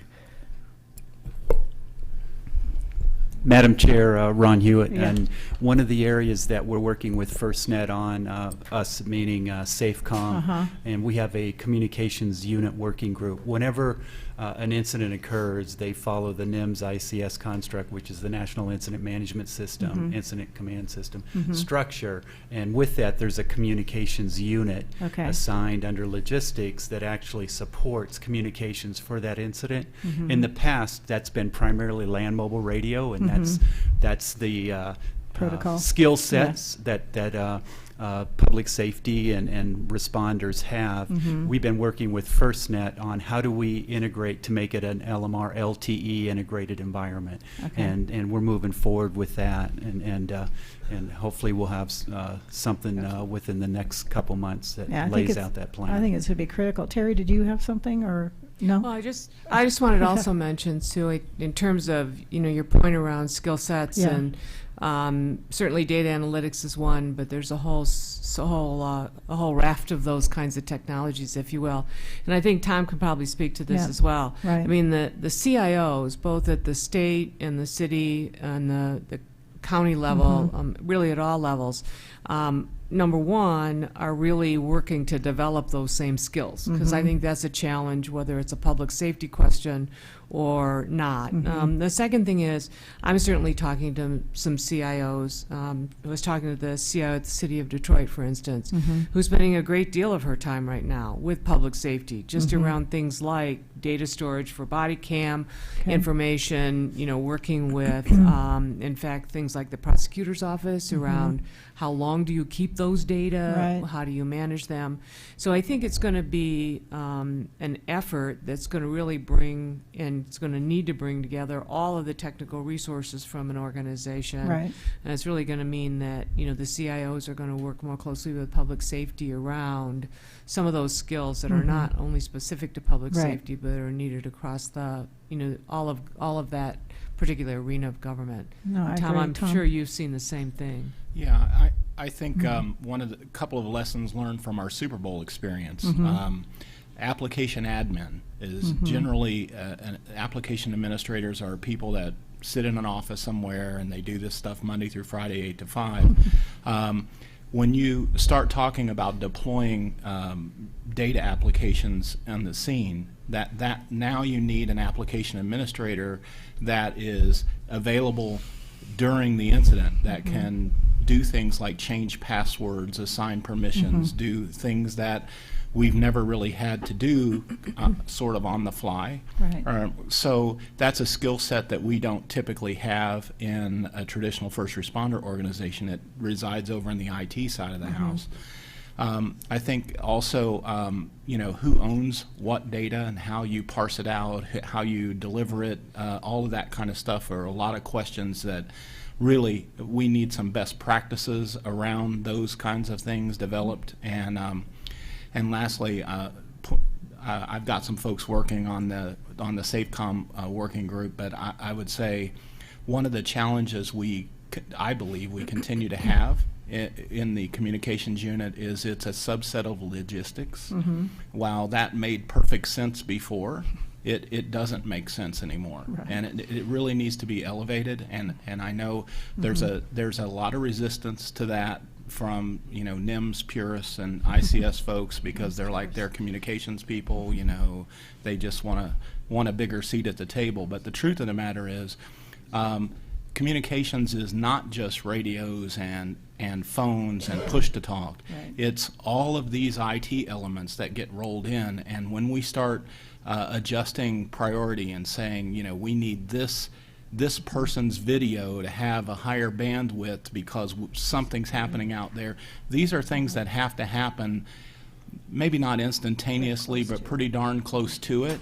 And if you don't have a seat at the table in the command center and you're merely called when needed, you don't have the ability to affect and really make a difference in the response. So, anybody that's listening to this, I really wish you would think about this from a long-term perspective. Just like our kids spend all their days on their smartphone and they don't call anybody anymore, the same thing is happening in public safety. And if you don't have the people at the table that can tweak the knobs, make the changes, you're going to have a real problem going forward. Okay. Oh, go ahead. Chief Johnson, then Rich. Admiral, you couldn't be more correct, and I'm glad to hear that we're getting down to that planning section comms unit level, because that world changes. We do have at the PSAC, FirstNet, we have more work to do in terms of how we execute local control.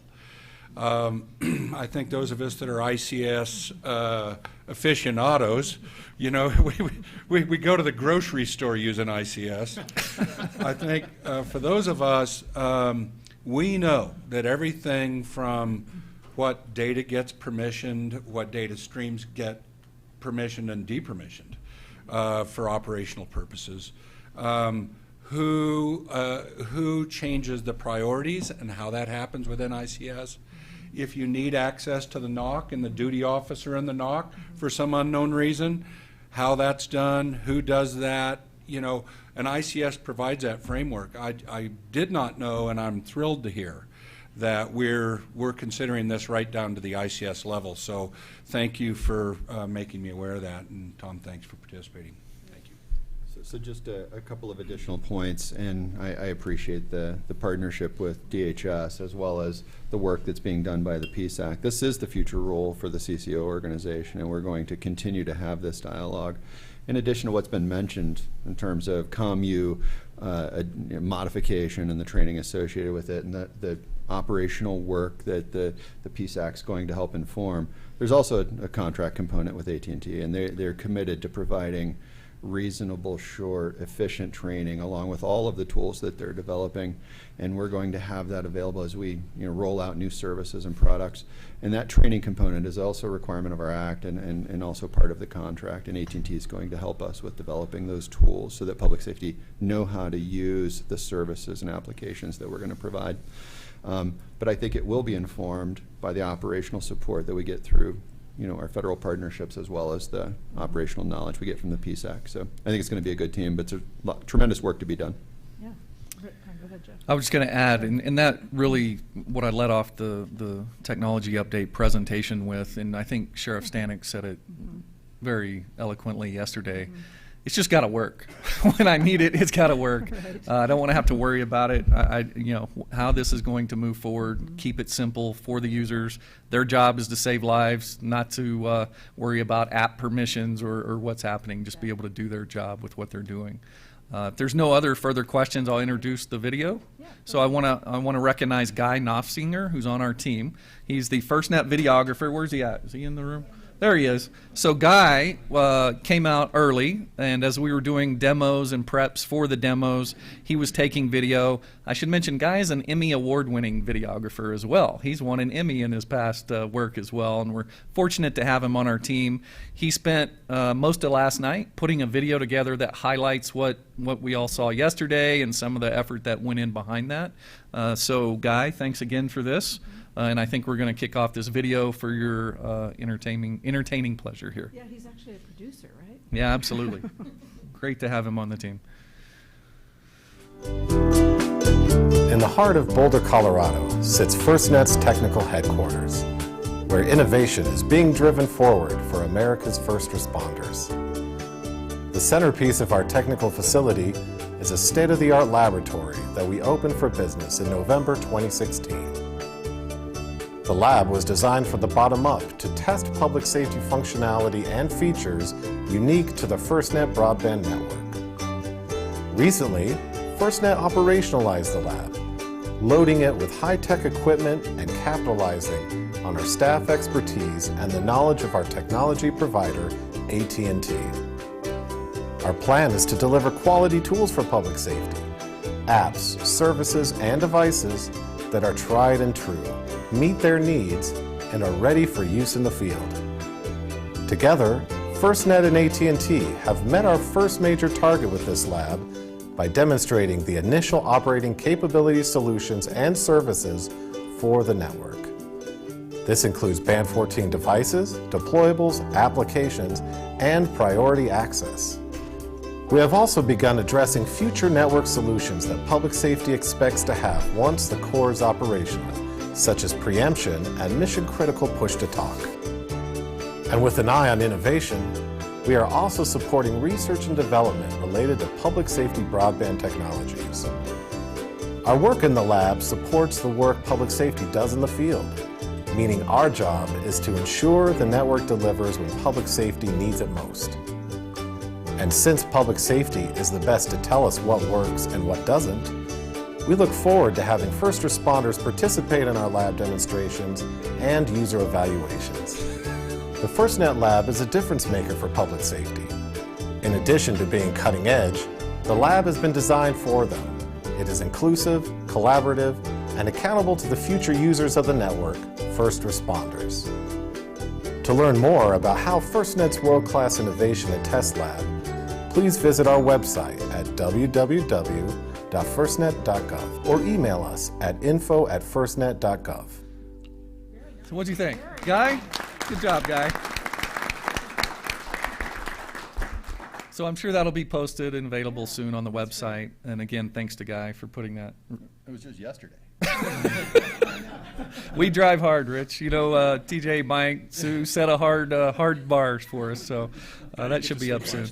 And I want to apologize on behalf of Ed Horowitz, who discovered throwable devices, and so Guy wanted some filming of that, and Ed proceeded to throw about 8 phones at him in rapid fire. So.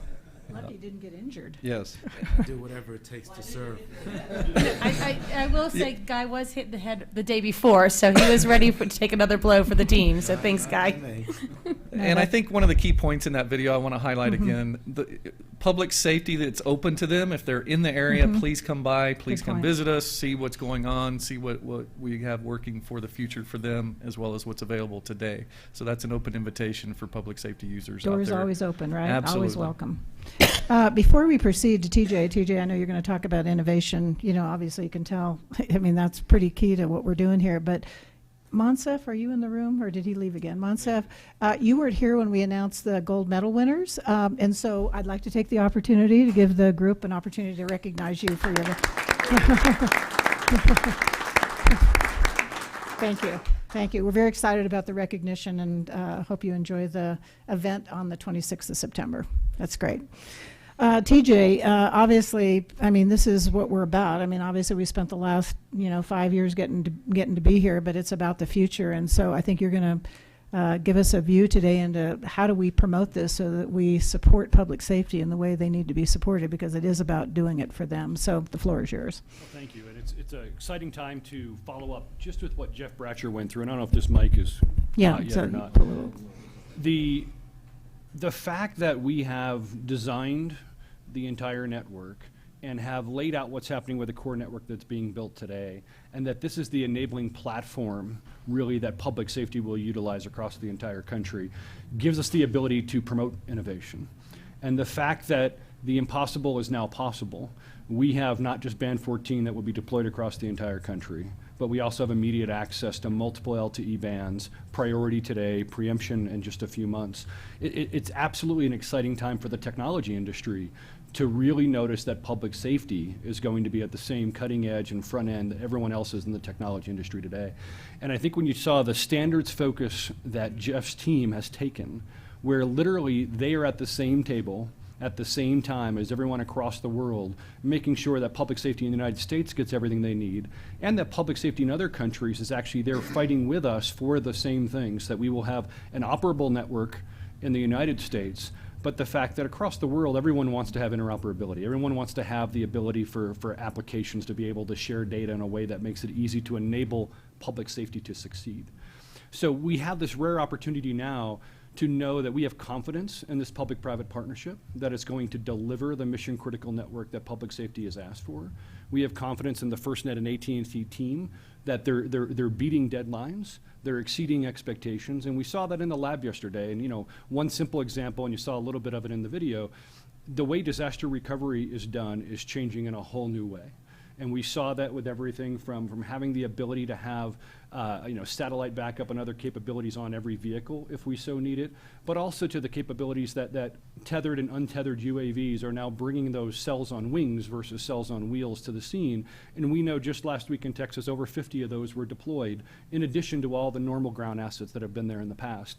And what it's going to do is it's going to create this public safety network that delivers when public safety needs it, to the point of Sheriff Stanek, it just works.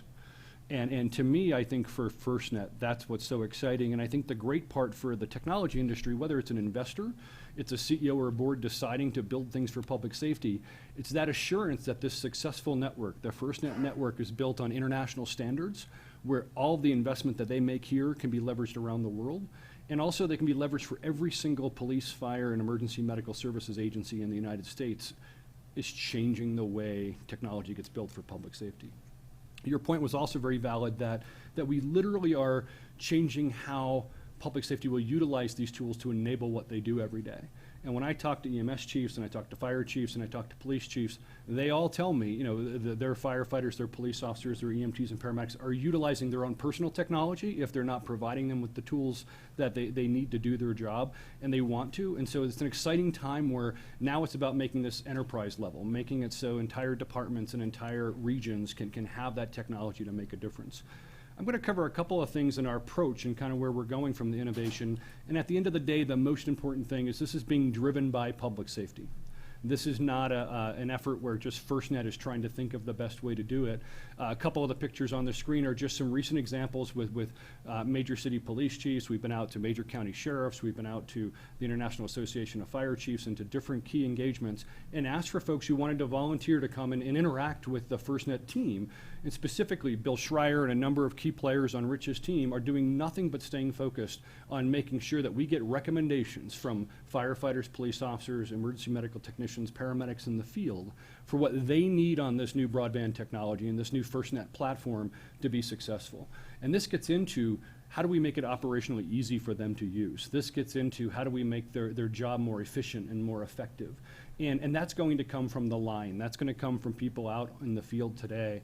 And we're literally finding many different ways to continue to do this. And you heard Jeff talk about a few of the others that, going into hackathons and going into other elements, being driven by public safety and being, enabled with technology companies, both legacy folks that have key applications today that can be modified for public safety, and entrepreneurs, including public safety personnel that have great ideas that haven't even been touched yet. And it's such an exciting time to see that start to happen. There are a number of high priority applications, and a big part of this is being pushed certainly through the great work being done by PSCR, and we see that when we talk about location-based services and key devices and the interoperability that we want to see. But we also know that there are other key standards that have to be driven, and one of FirstNet's roles in this entire operation, and it was empowered by the Act, was to make sure that we drive open standards. And certainly the use of 3GPP and being heavily invested in that is one big part of it, but it's not the only part. We also need to be invested in making sure whether we're looking at other ways to access key data. You see mapping up here. Everyone in public safety uses mapping, and they use it in ways well beyond what the average consumer does today. And what are the things that we can make sure that these things remain interoperable, and for that matter, become very operable on the FirstNet network, so that regardless of how somebody interacts with mapping, for instance, that it's always done in a way based upon open APIs, based upon open standards that are being driven by the public safety stakeholder community. And I want to pause on that in that this is a new world. And this is a great time. We've always had amazing groups that have focused on standards for land mobile radio, and now we're going to be taking that to the efforts related to broadband and LTE, and certainly FirstNet's trying to gather those voices and make that a part of it. But this is a very important time because this network is now live. People are starting to get onto the FirstNet AT&T network with priority services today. Just a comment, TJ, and you're going to talk a little bit about this, I think, in terms of how to interact with FirstNet, because as you know, because we've generated so much interest, there's a lot of people, of course, wanting to know more about how can they support public safety. But I think sometimes those questions come from, and obviously, I mean, they're self-interested because these are companies who, see an opportunity, a business opportunity. But I think it's really important that, we will continue to advocate for public safety. And so it's not about just the business opportunity, it's about meeting the requirements and the demands of public safety. So, I would just say to everybody listening that, it'll sound like a broken record.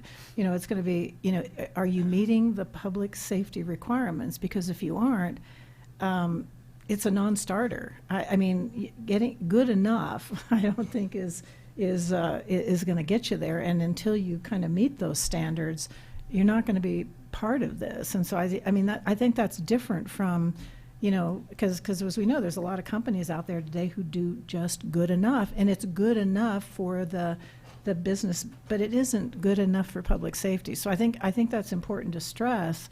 And I know you'll talk a little bit about how people should interact with us, but I just really want to emphasize that because this is an opportunity for public safety. Like we said, they're the ones who lobbied for it. They're the ones who designed it. They're the ones who are building it. That mantra will continue, and we can never back away from that. I mean, just go ahead, Chief.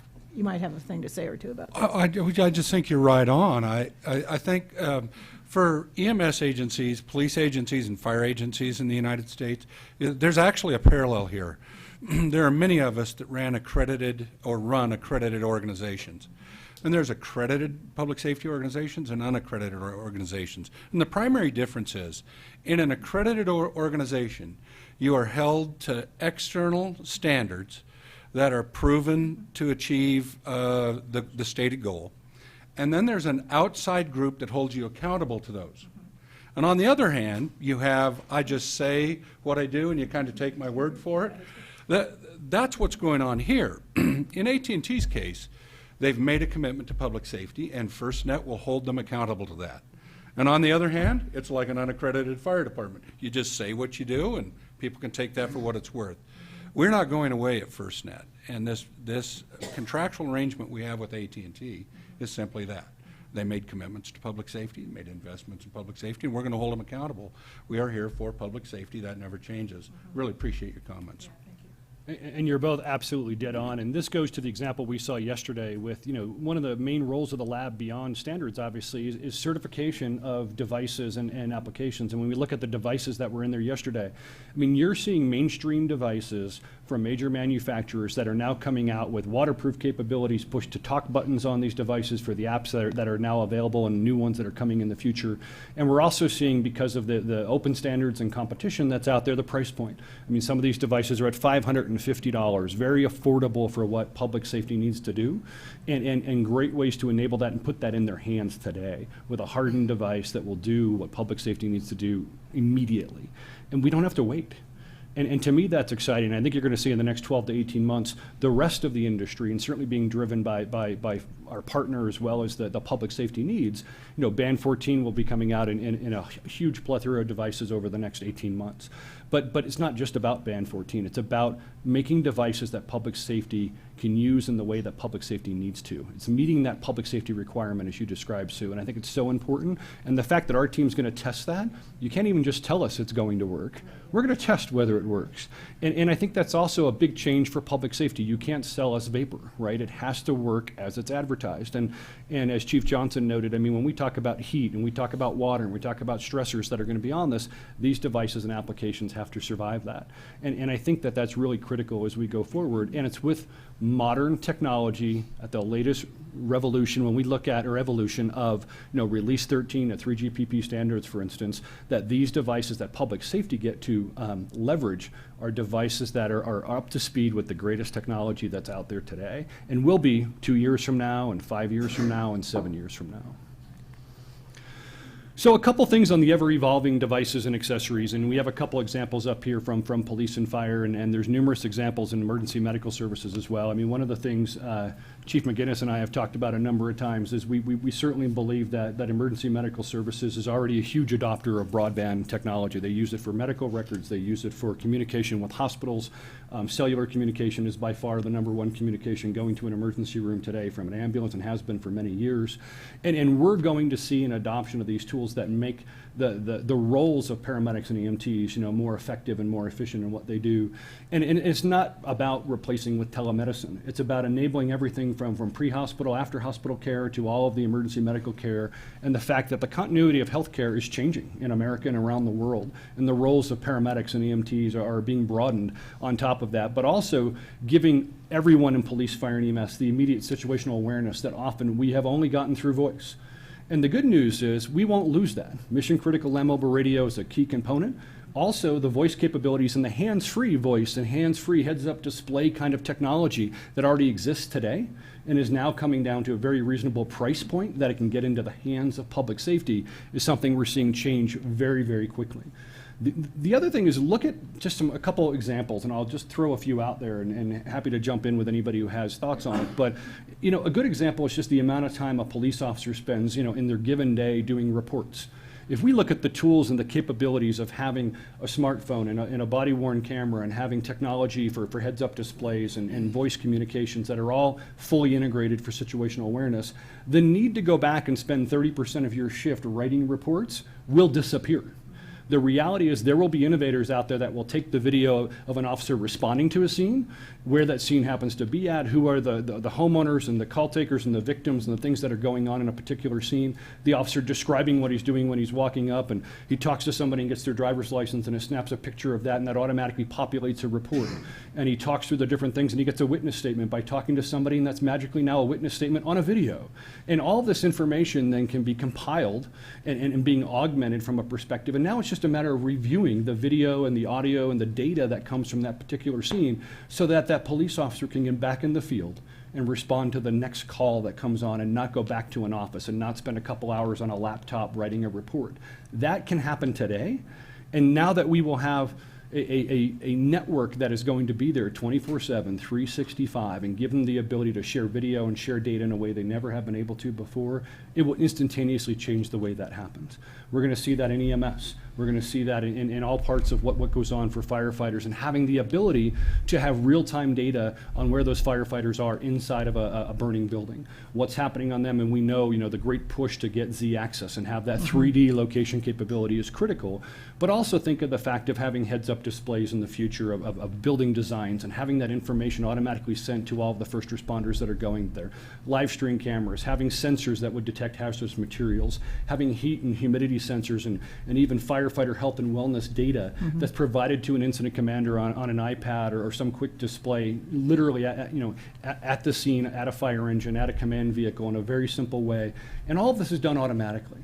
And that's the difference. We talked in the beginning, it has to be easy for them to use and be enabled, otherwise they're not going to use it. And that's what we're going to be driving through the lab and others to make sure that we're not making someone's job more complex. You know, one of the things that, and I've never worn a uniform as far as public safety is concerned, so I'd be very interested in the public safety folks' comments, but I think this is all great. But, you know, one of the things I noticed yesterday is, you know, the people who are designing these, and I think this is a role we can play, is the integration of all of that. And I don't know how long it takes for public safety to get dressed in the morning and put all this crap on. But, you know, I mean, there's just so much stuff, and I think we're going to have to be helping, you know, because somebody made a comment, well, can you make that camera a little smaller? I mean, it's like this big, looks like a tumor on your shoulder. No, I mean, no, it was big. And so, and with miniaturization, you know, that exists today, I think we need to think about the totality of this and how it affects. Otherwise, you're going to be just completely loaded down with technology and hope like heck it all works together. Right, Mike? I mean, you've worn a uniform. Do you want to be loaded up with like 600 items, you know, on your body? Changing batteries all day. Yeah. So, I mean, I mean, as a uniform wearing person, I mean, I don't know, that just sort of, you know, I react to that. A lot of this technology is new. Think about your old stereo in your dorm, right? How massive that was. I didn't have one. I was studying, Mike. I wasn't listening to music. Well, my massive woofers and tweeters are now about this big. So I'm hoping technology continues to shrink for the but I mean, safety. I think even initially we can take a look at that and make sure that we don't overwhelm with just, you know, like we're going to have to wear body armor, you know, completely body armor. And we've started those discussions, and Okay. Chief McGinnis jump in as well. Right. And the reality that this has to be easy to wear, Yes. easy to use, Yes. easy to charge. Wireless charging is something that's obviously coming as well, and Right. and it has to be integrated. You know, Yes. Terry mentioned some great points. You know, that when we talk about how do we store all this data and leverage all of this data, it has to be done in a way that's seamless to the officers and the firefighters and the paramedics, and literally that's going to require a lot of integration that happens on the back end as more and more of this data is available, and that will allow analytics to change the way that we do things, but it has to be really thought through, and it's going to require some new roles, like you mentioned. Kevin? I agree with everything that's been said, but you know, one of the things that we got to realize is we all have a today perspective of what we do, and it's the things we wear, it's the things we carry, it's the things we know, and it's going to be totally different tomorrow. People are so worried about having this device with 1 million apps to choose from while you're going to the scene and crashing into something. It's not going to be that way. There's going to be tons of analytics going on behind the scene, which will tell me what app I need at this moment and what information I need at this moment, and it'll put it there, someplace useful. And I think the same thing is going to happen with the equipment. One of the things that I think is of great value in our network, and I look again in my rural perspective, my EMS perspective, is that today we are limited by what an EMT in a rural setting can know. The solution to that is to teach them more, give them more capabilities, so they have more training, but they only go on 20 calls a year or 100 calls a year, so they need to be retrained every year. Well, we got to substitute for that, and we've got the power here. When I can put a device in the hands that they can pull out of the ambulance when a car is crashed to simply put up against a patient and then let FirstNet send the image that it's generating to a doctor in a hospital to tell that EMT it's okay to take them to the local hospital as opposed to calling for the helicopter. You've just saved tens of thousands of dollars to the system. You've enabled this EMT to do something they otherwise would never have been able to do with the amount of training and experience that they will ever have. And that's the future mindset, and we got to adopt a future mindset. That won't worry so much then. So a couple of things, and I could talk about these all day, and certainly you were exposed to a number of elements yesterday, but it really is about creating a public safety ecosystem to ride on the public safety platform known as FirstNet. And one of the great things, because we have the confidence in the network being built and the team executing on that, because we're seeing it each and every day, we now have parts of the team that are really focused on driving the Internet of life-saving things and that public safety ecosystem, because this is really what's going to drive adoption, because public safety will have confidence in the great network that FirstNet is, that they're going to utilize it, they're going to adopt it, and to Kevin's point, they're going to innovate on it. And the fact that tech companies now can feel comfortable and safe that we're doing it in a standards-driven way and in a very open standards-driven way, they'll invest.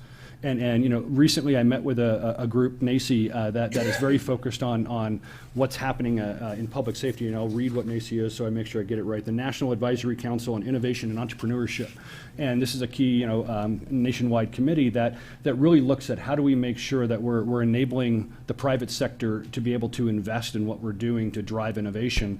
And literally to a T, whether it was a university and these research universities that are really coming out with the latest and greatest technology, whether it was the investment community that was in the room, whether it was entrepreneurs or key companies that really focus on driving innovation, that they now feel comfortable and they are excited about the capabilities that can be delivered to public safety in the same way nationwide, and that this large number of police, fire, and EMS users is a community they want to serve, that they want to listen, they want to engage and hear what public safety wants so that they can deliver on it.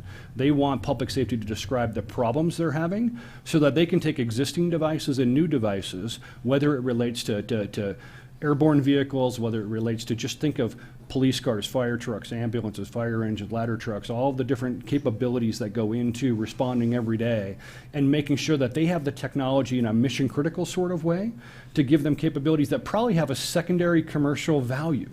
So if we look at systems that will allow heads-up display, and we look at systems that will allow hands-free capabilities, the reality is we're going to have the Alexa and the Siri for public safety that allows an officer to request the kinds of things that they would normally have picked up a radio and pushed a button on, and to be able to do that in real time. And to that level, it actually will be augmented, and some of it will be done automatically, reading a license plate, being able to run it to see whether it's stolen. Those kinds of things are going to be more and more automated. And so there's so much that's going to change, and the amount of apps and investment that's already out there in different communities today in both devices and applications, and it's just a matter of getting them to focus on public safety, which now they are, and it's an exciting change. A couple of other things when we talk about the Internet of life-saving things and we talk about smart cities and communities. We heard Derek yesterday talk about PSCR. I mean, literally, they're going to be pushing for smart cities that are focused on public safety and what's going to happen next year. There will be a huge push for that, a huge push for what sensors matter most and can make the biggest impact early on for police officers, firefighters, paramedics, and EMTs. And that really, this goes to something you brought up earlier, Madam Chairwoman, with the real-time analytics and the real-time operations that change in a city. Today we very much, value the important role of the 911 PSAP and all of the elements that come into it. And with the FirstNet network, that will provide, especially with NextGen in the future, even better capabilities that can be delivered all the way to the first responders in the field. But we're also going to be getting live data from the field now that is coming from all of our first responders, as well as other key sensors that exist in smart cities and cameras and other things that are out there, and pulling that all together. And we saw a great example of this with Chief Lewin in Chicago and what they're doing when they're adding ShotSpotter and they're adding analytics and apps in the hands of smartphones and police officers. And then we're taking all of that and we're putting that together to do predictive policing and responses, and that's being done at an operational level, real time. And that's going to happen in different police and fire departments and EMS agencies across the country that will give that real-time capability to deploy resources in a more effective way and to be able to respond quicker to changing circumstances that happen almost every minute. One of the things you mentioned at the beginning, and I want to bring it up before I end for today, is that we really want to engage the technology community, and we want to be open to that as part of our core values. We've always been open, and we're going to continue to be very open, and that includes working with industry, and that includes working with public safety, and everyone who wants to have a capability to come in and share with us either something they have thought up, something they're designing, something they're investing in. And so there's one main way to do that, and we've tried to make this as simple as possible. We've actually updated our website for doing business with FirstNet, and we've done it in a really simple way. If you want to come in and brief the FirstNet technology team, or you want to come in and brief the FirstNet team, if you go to firstnet.gov FirstNet.com/business, you'll find all of the elements, the instructions, and the capabilities to submit a request very easily by going to our website to do that. And so we've tried to just make it really simple. You'll get a response, and certainly we'll be following up to that. We also often get asked for a contact for AT&T, and because of the public-private partnership and the massive amount of investment being done by AT&T as part of that, we have Bradley Blaze's contact on our website as well. And this also gives you the ability, if you want to contact them and the kinds of roles that they're investing in as part of the deployment or as part of the core network infrastructure. And we have a lot of companies that come looking for that. We also want you to know you can directly go to AT&T with that as well. So there are parts that certainly we're going to be doing to fight for the innovation for public safety and be a voice and a conduit for taking all of those requests from public safety and making that part of the network, and for holding AT&T and our partnership accountable for delivering on that. At the same point, we want to enable folks to get in with AT&T with the roles that they have and make sure that there are quick ways to be able to do it. Could we take a look at putting this more prominent, like on our homepage, at least for a while? Because when you say you have to dig in a little bit to find it, I'd like to have it on the front page for a while, just because there's a lot of interest out there, and as you know, we're fielding a lot of calls and emails from people. So I think if we can get the word out, because we've kind of been in a little bit of a quiet period, not had this, and so if you wouldn't mind taking a look at that, that would be great. Good idea. Okay. We'll do it. Madam Chair. TJ, I'd like you to think about, so this is beautiful and we need to do it. I'd like you to think about how we take that to the next level, meaning we might take a call from someone at 10 a.m. that would engage with us as a business saying, hey, here's what I'm offering, how do I get plugged in, et cetera. May take a call at 1 in the afternoon, and the person at 1, the only thing they don't have to complete their picture is the person that called at 10. I would like you, these businesses often have a piece, but not the full picture. And I'd like you to think about a strategy where we can create an environment where they can come together and complete each other's picture, as it were. I agree. I think we'll definitely take that, and we'll make sure that we work together as a way to tie people together where they have solutions on both ends. Fantastic. Great idea. Other thoughts from board members on innovation and what else we should be doing that we're not yet No, today? it's pretty exciting. I mean, this is the real fun stuff. So that's great. Appreciate the update. I think Steve Fletcher, you're up next, giving us an update on the program office. Obviously, like we said, we're deep in the weeds on this, and obviously execution of the contract is critically important, and so this organization and this role and the people in it are critically important, so a quick update from you would be appreciated. Thank you. Thank you. And I appreciate the opportunity, Madam Chairman, to talk about what you referred to last time as a very mundane blocking and tackling exercise. However, she's candid, if nothing else. But I think it's pretty exciting, mostly because I get to see all of the task teams and the activity that they are involved in, with Rich's team, with Jeff's team, with the RAND team, all of these teams with their technology. I don't refer to myself as the chief cat herder, but I do refer to myself as enabling those folks to be able to structure where they are and be able to target achieving their goals and the objective to bring out this technology. So it's really exciting to see that, and we have a lot of opportunity as we've seen, just to see all these teams at work and the wonderful activity that they're doing. As I mentioned last time, we have formulated ourselves in and organized ourselves in areas of task teams. So the task teams really are focusing on work streams and those various areas. We have work streams for state plans, we have it for the core, we have it for the RAND development and operation. So we are focusing on those, and within these task teams, we have subject matter experts, we have project leads or task leads, and we also have project management folks, skills, capabilities. And the reason for that is we want to be able to complete our task, but we also want to make sure that we get all the deliverables that are called out in the contract, that we meet those milestones, and that we are going along our proper pathway in order to finalize those.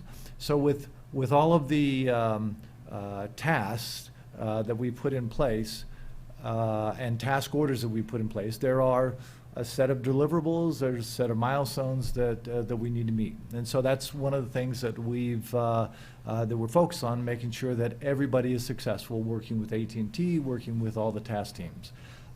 It was very interesting as we started, and one of the things I wanted to highlight is first real intense activity coming out of the gate was the state plans.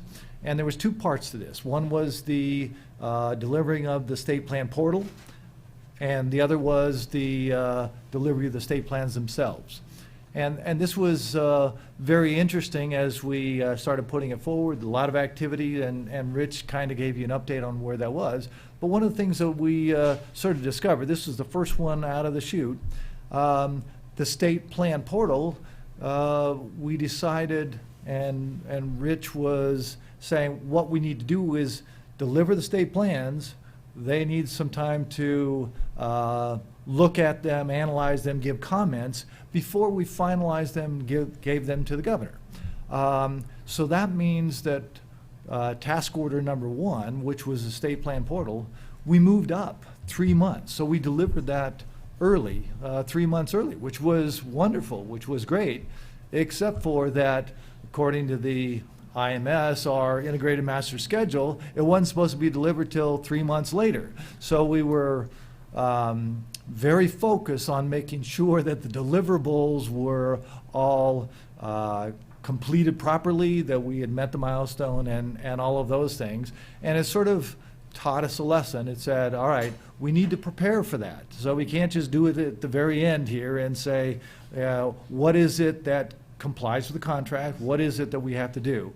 And so we have now for IOC 1, which is the initial operating capability, or a milestone that we have that's coming up in September, which is what the task order 1 was focused on. All the things that we have to do, what is the acceptance criteria, what are the things that we are going to evaluate, what are the things that we have to approve, both from AT&T side as well as from our folks side, to make sure that we have those resources available and we can achieve that. And so that was a great example for the first task. The next task that we have was the state plans delivery, and that'll be done. That's due IOC 1, which is in the middle of September. In addition, we have the task order 3, which includes a lot of things preparatory to building the core. So we had a critical design review, we're doing the application ecosystem, we're doing the device validation, and we're doing security activities, what's the core going to look like, as well as all the regular data and voice services that are going to be included in core. So all of those things, we have to put a plan together to say, how are we going to validate that? How are we going to test it? How are we going to make sure that that is delivered as per contracted with? And so there's hundreds of things that we have to put in place, that we have to either test or document or identify an artifact to make sure it satisfies the conditions of the contract, which was bid. And so we've done a lot of those things. We're checking them off right now. We've been to the labs in Redmond, Washington. We've been to AT&T labs in Austin, Texas, for the application ecosystem as well as the device in order to make sure that they are validated. So this is a lot of activity that we kind of facilitate to structure and then make sure that we can put in place, we can achieve the goals of the contract. So this is it's quite exciting to see all this go forward, but it is still a lot of work that all the teams are participating in. And the last one that we're looking at here is the RAN deployment and operation. And so that's and I'll talk about that in just a minute. But with that, we want to make sure that we have all the metrics for how we're going to evaluate it. What's the process for measuring our progress, as well as what are the metrics for the coverage, for the signal strength, and all that kind of stuff that is part of the laying out of the network.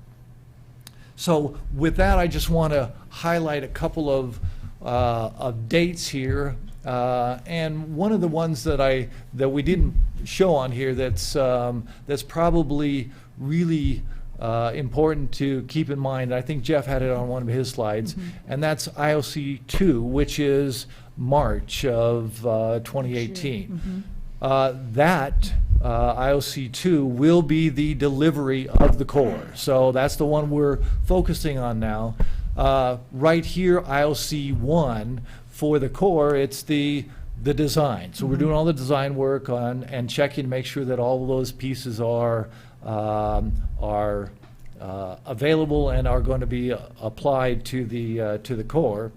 IOC 1, we've already, task order 1, we've already done. We've completed that. Task order 2, which is the state plan official delivery to the governor. We just delivered it to the state previously. We will deliver it to the governor, and that starts as we've said, starts the shot clock, the 90-day shot clock to be decided by the middle of December. So there's some deliverables associated with that, and that's going to be put in place. IOC 3, as I said, that'll be the design of the core. And then another key piece is we're going to put task order number 4, which is the RAN development and operational pieces. How are we going to install those? There will be a plan that's going to be put in place with the task order, and there will be some dollars associated with building that.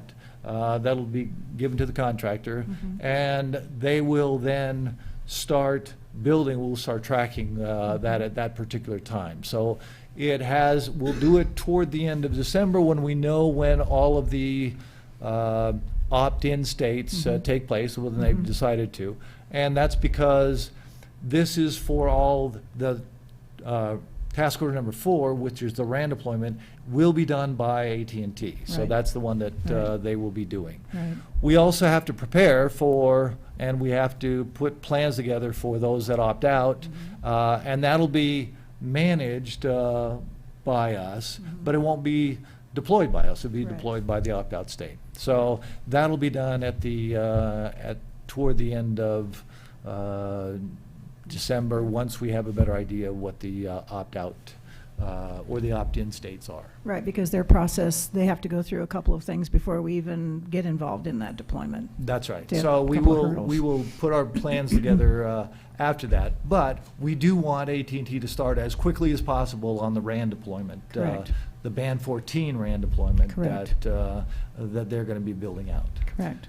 So those are the key items that we're tracking. We have September, we have December, and then we have March next year, which is a great date because it is the date when we deliver the core. It'll be live, and that's the operational system. Well, I didn't mean to make you feel like I made a derogatory comment about being mundane. I consider managing the mundane a real skill, and not everybody has that skill. And frankly, I kind of view this as like building the house. I mean, we're building a house here, and you've got to have, so all that exciting stuff that TJ is talking about would not be available to us if we don't have the house built. So I take back that. I just want you to know it wasn't a derogatory comment, it was a compliment, and I appreciate all the work that team is doing, because without that, we wouldn't be able to do all the things that we've talked about, in advance of your report. So thanks to you and the NPO team, because I know it's sweating the details, and sweating the details is really important at this point. It's no longer, up here, you got to get down, and if we don't do it right, public safety is going to suffer. And so we owe it to public safety to sweat the details. Well, and I would say that most of our folks are fairly pedantic, fairly they focused. Have to be. And so when you do things like change the schedule, that throws some of these folks for a loop. And the fact, well, they know that they can't exceed the time, but to do it quicker is it takes a little Well, that's adjustment. what we have the employee assistance program for. When those things happen, right? We're happy to have that happen, but we want to give them support when necessary. But no, in all seriousness, I mean, you got to have people with this skill set and this mentality. Otherwise, it wouldn't. I mean, you got people in different parts of the organization with different skills, and we're lucky to have a very strong NPO organization, which is really critical. But they were happy to do it. They thought this was really cool. Yeah, exactly. Well, thank you, Steve. I appreciate it. Any questions or comments from the board on the NPO and the program? If not, Mike, I think you have a few closing comments for us today. Great. Yep. Thank you very much. First off, Admiral Hewitt, welcome aboard, as you probably say in your previous career. We're glad to have you. You know, DHS and DOJ and OMB and DOC and NTIA and probably a bunch of other acronyms are critical. And it's really exciting to see how everyone's kind of coming around and coalescing around helping FirstNet be successful to actually pull this off. So we're really excited to have you on part of the team. You know, this has been a pivotal year for FirstNet and another critical years ahead of us. We're focused on getting the network built out, and thank you, Board, for the $73.5 million infusion of cash to help us get to that next level. When you think about the things that have been accomplished already in calendar 17 and what's on tap, it's kind of remarkable. So if as we stay on track, we will not only have made an award in 17, started a contract, delivered state plans, but we'll also have the final opt-in, opt-out determinations by the end of this calendar year, and we'll absolutely then have the definitive map of how quickly we can continue to work with AT&T to get the things implemented. As you recall, you know, we appreciate your $73.5 million, but also last year you approved $6.5 billion. And that, and coupled with $40 billion that AT&T is putting into this investment, this is a true commitment to public safety. I said we're generous. Yeah. We could always use more. Yeah. You know, but everyone is counting on us, and as the board's remarked, you know, we got to build it and it's got to work. Bottom line. And this is going to help a long way to that efforts. You know, and these investments were intentional public safety on behalf by the federal government and by AT&T. This wasn't just to for marketing, for market share or competition. Because, you know, public safety really doesn't care or concern themselves with market competition when they're trying to use the technology. They need the technology to work when they need it, how they need it, and where they need it. And this is going to help in a long way to that. We find ourselves now in a true position to make a major impact for public safety. As you guys saw yesterday, and as our CTO said, our lab is open for public safety. It's not just drawings on a schematic. Many people that walked through that have been around were remarking the last time they were in the building it was just barren walls and maybe a few expired carrier pigeons, which was truly the first wireless network. But we're pleased with the progress that's been accomplished. 20 states have opted in already in territories, which is remarkable. But we can't lose sight of what FirstNet's responsibility. We have one job, is to deliver the network we've been entrusted with. We've made tremendous progress and achieved the first milestones, but Congress gave us this mission, and public safety expects us to get this right. We got to get this thing built on schedule, deploy Band 14, priority preemption, rural coverage. All those factors are critical, and we have to stay laser focused on it. You know, the measures of success as we kind of continue forward is not just getting this network built, but is ensuring that public safety can actually use the network, the applications and devices that are critical. That's when I think we can say we're successful. But until that point, we have to keep working. You know, this is all about trying to help them get their jobs done better and safer, and that's what this mission's about. As you mentioned at the start, you know, this is a sobering week, yet again, a reminder of 9/11, the hurricanes, the fires out west, and the continual line of duty deaths. One of our board members, Sheriff Stanek, lost one of his officers, and that's why he's not at this meeting today. He's attending the funeral of one of his officers that left a wife and a 7-year-old child. While we focus on budgets and business and is this built and is that built, we have to remember what we're really trying to do. And it's Unfortunately, it's a sobering reminder every single day how critical the work that this entire group and AT&T and the entire public safety community is trying to do. You know, being in the life-saving business for first responders, they have to be resilient, agile, and able to manage risk, and we have to be able to do that on our side for them too, 24 hours a day, 7 days a week, 365 days a year. You know, the other important measure is we have to make sure that AT&T delivers what public safety expects from the network. We're investing on behalf of public safety $7 billion in 20 megahertz of spectrum, and we have to make sure that their investment is maximized. It's a 25-year binding contract obligation by AT&T to deliver what public safety needs, and they're not just doing this as a marketing tactic by them. This is a commitment. We've already seen the organizational and personal commitment of AT&T and its employees to do whatever it takes to make and serve public safety, which is awesome. But that's, you know what, that's the minimum bar going forward.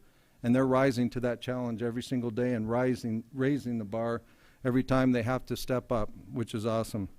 This board and the FirstNet team must continue to hold them and, equally important, ourselves accountable to get this accomplished. Public safety is our only business. We only have one priority: make sure the network delivers what they ask for. And we will do so with continual advocacy and accountability, as Rich and his CCO team has pivoted towards that mode now. You know, we're still, for the next 25 years, going to be on a listening tour, but we're also going to be advocating and also working side by side with AT&T to make sure that this is successful. We take our role in innovation, advocacy, and accountability very serious. We're 100% dedicated to public safety, and so is this network. This isn't something that can just be replicated overnight by flipping on a switch. You know, this isn't about capturing or retaining wireless subscribers. This is about delivering a wireless broadband network for the entire country and do everything we can for public safety. So FirstNet, on behalf of the states, the federal, locals, and communities throughout this great country, we're going to continue to work alongside AT&T to make this successful and to make them successful. And with the board's continual involvement, your involvement yesterday, some of the things that keep coming out, that's the way we're going to continue to grow and operate. And this board has set a bar that's pretty high that the team will continue to strive to hit. So thank you very much. And I want to thank Jeff Bratcher and his team and the entire FirstNet team. I want to thank Kim Farrington for dragging us all painfully through yet another budget cycle, and we look forward. She's probably next week we'll start planning for FY19. Exactly. So thank you very much. Thank you, Mike. You know, before I close and ask to adjourn the meeting, I just want to make just a quick comment about the fact that, I mean, FirstNet, we just need to continue to remember that FirstNet is here to advocate for public safety. I mean, that is our purpose and that is our role.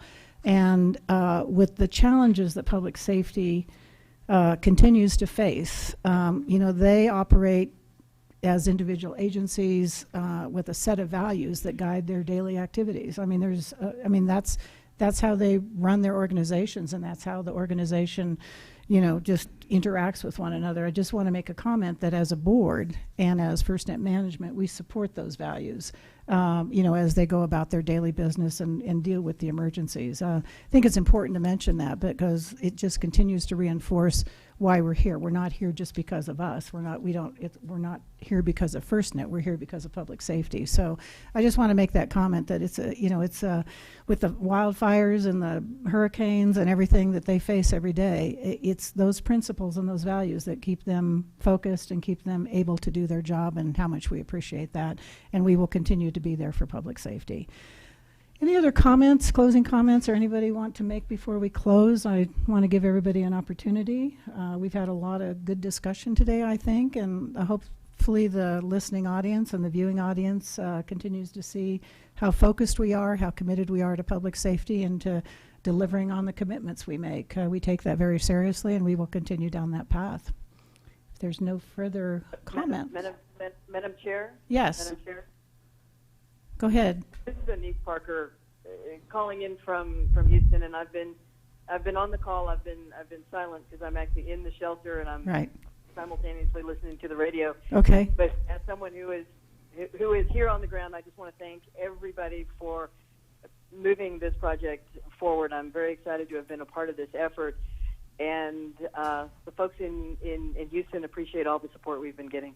Excellent. Well, thank you, Mayor Parker. I really appreciate you listening in. And as I said at the beginning of the meeting, thank you for everything you're doing out there in Houston. You and your colleagues and all the volunteers that you have out there are doing an incredible job. And this is an important part of the emergency, is the recovery. And, you know, that can be some of the most challenging. So look forward to seeing you when it makes sense. We understand why you're not here, and we look forward to seeing you next time.